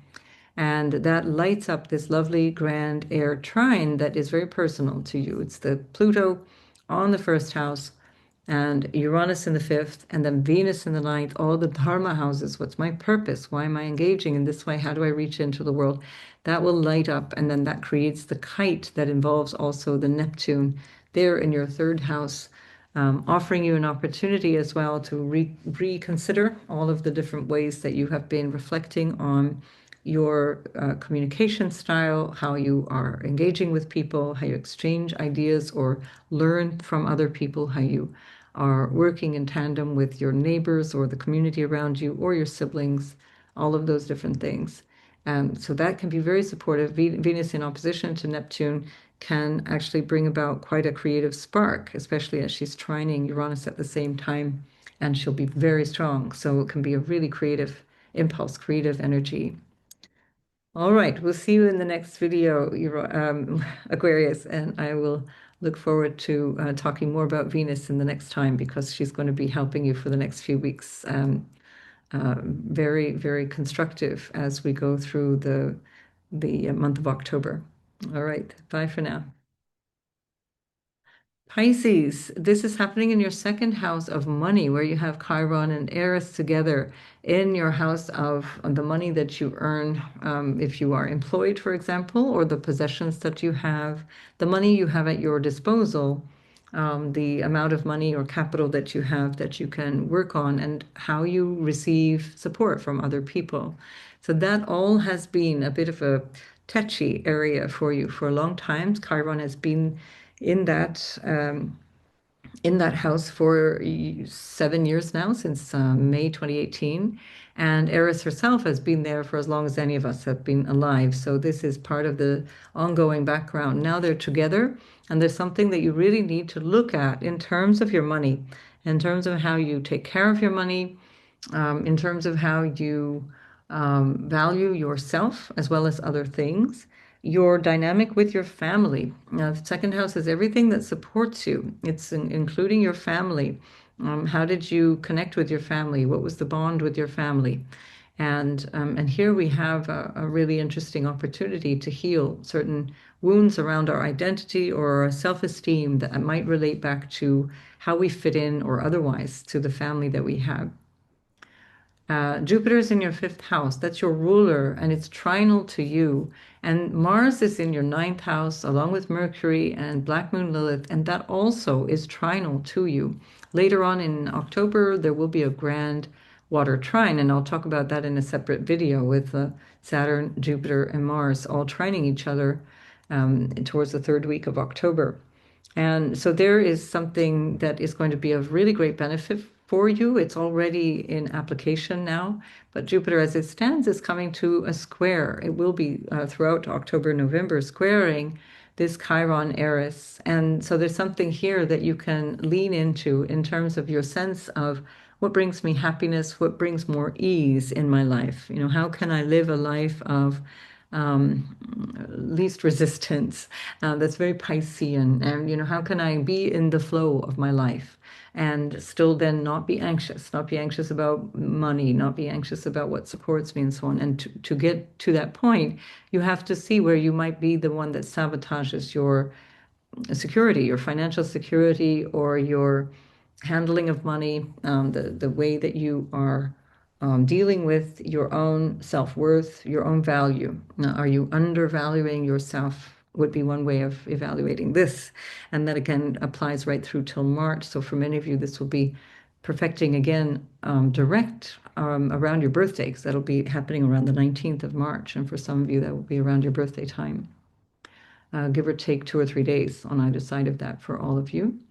And then Venus herself is in your seventh house. She's your exaltation ruler, so generally very happy for Pisces, very useful, very helpful. Always nice to have Venus in the seventh house, but Venus is in her fall, meaning that she's always a little bit dissatisfied with this Virgo energy, feeling that there can be a need to improve or perfect or fix. I'm going to make things better by fixing. And so beware of that trap. If you feel like there's a need to fix the other or do something that is about projecting onto others what is inherently your own sense of dissatisfaction or inadequacy. Beware of that. This is something that may have come up already in the days before.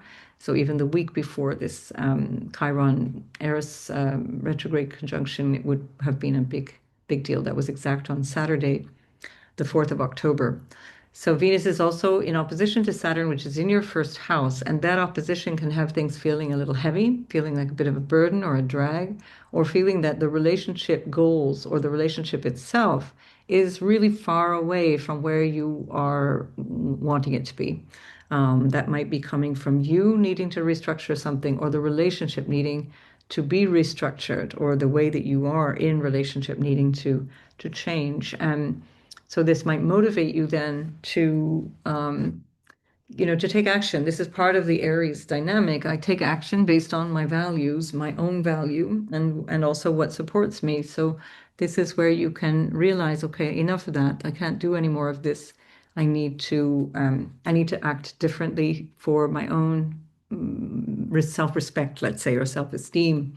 And I don't have to fix everybody else. I just need to focus on me. That's the Saturn in the first house. I focus on myself and do the self-improvement, and the rest takes care of itself. When Venus then moves into your 8th house, that'll be from the 13th, that creates this great grand air trine between your 8th house and the 12th house and the 4th house, where the outer planets are, where we've got Pluto and Uranus. And that will light up then what is called a kite. And the kite will be involving Neptune as well as that Pluto and Uranus. And that mini grand trine that has been very prominent for months already is part of this dynamic that is woken up, let's say, by Venus creating this kite.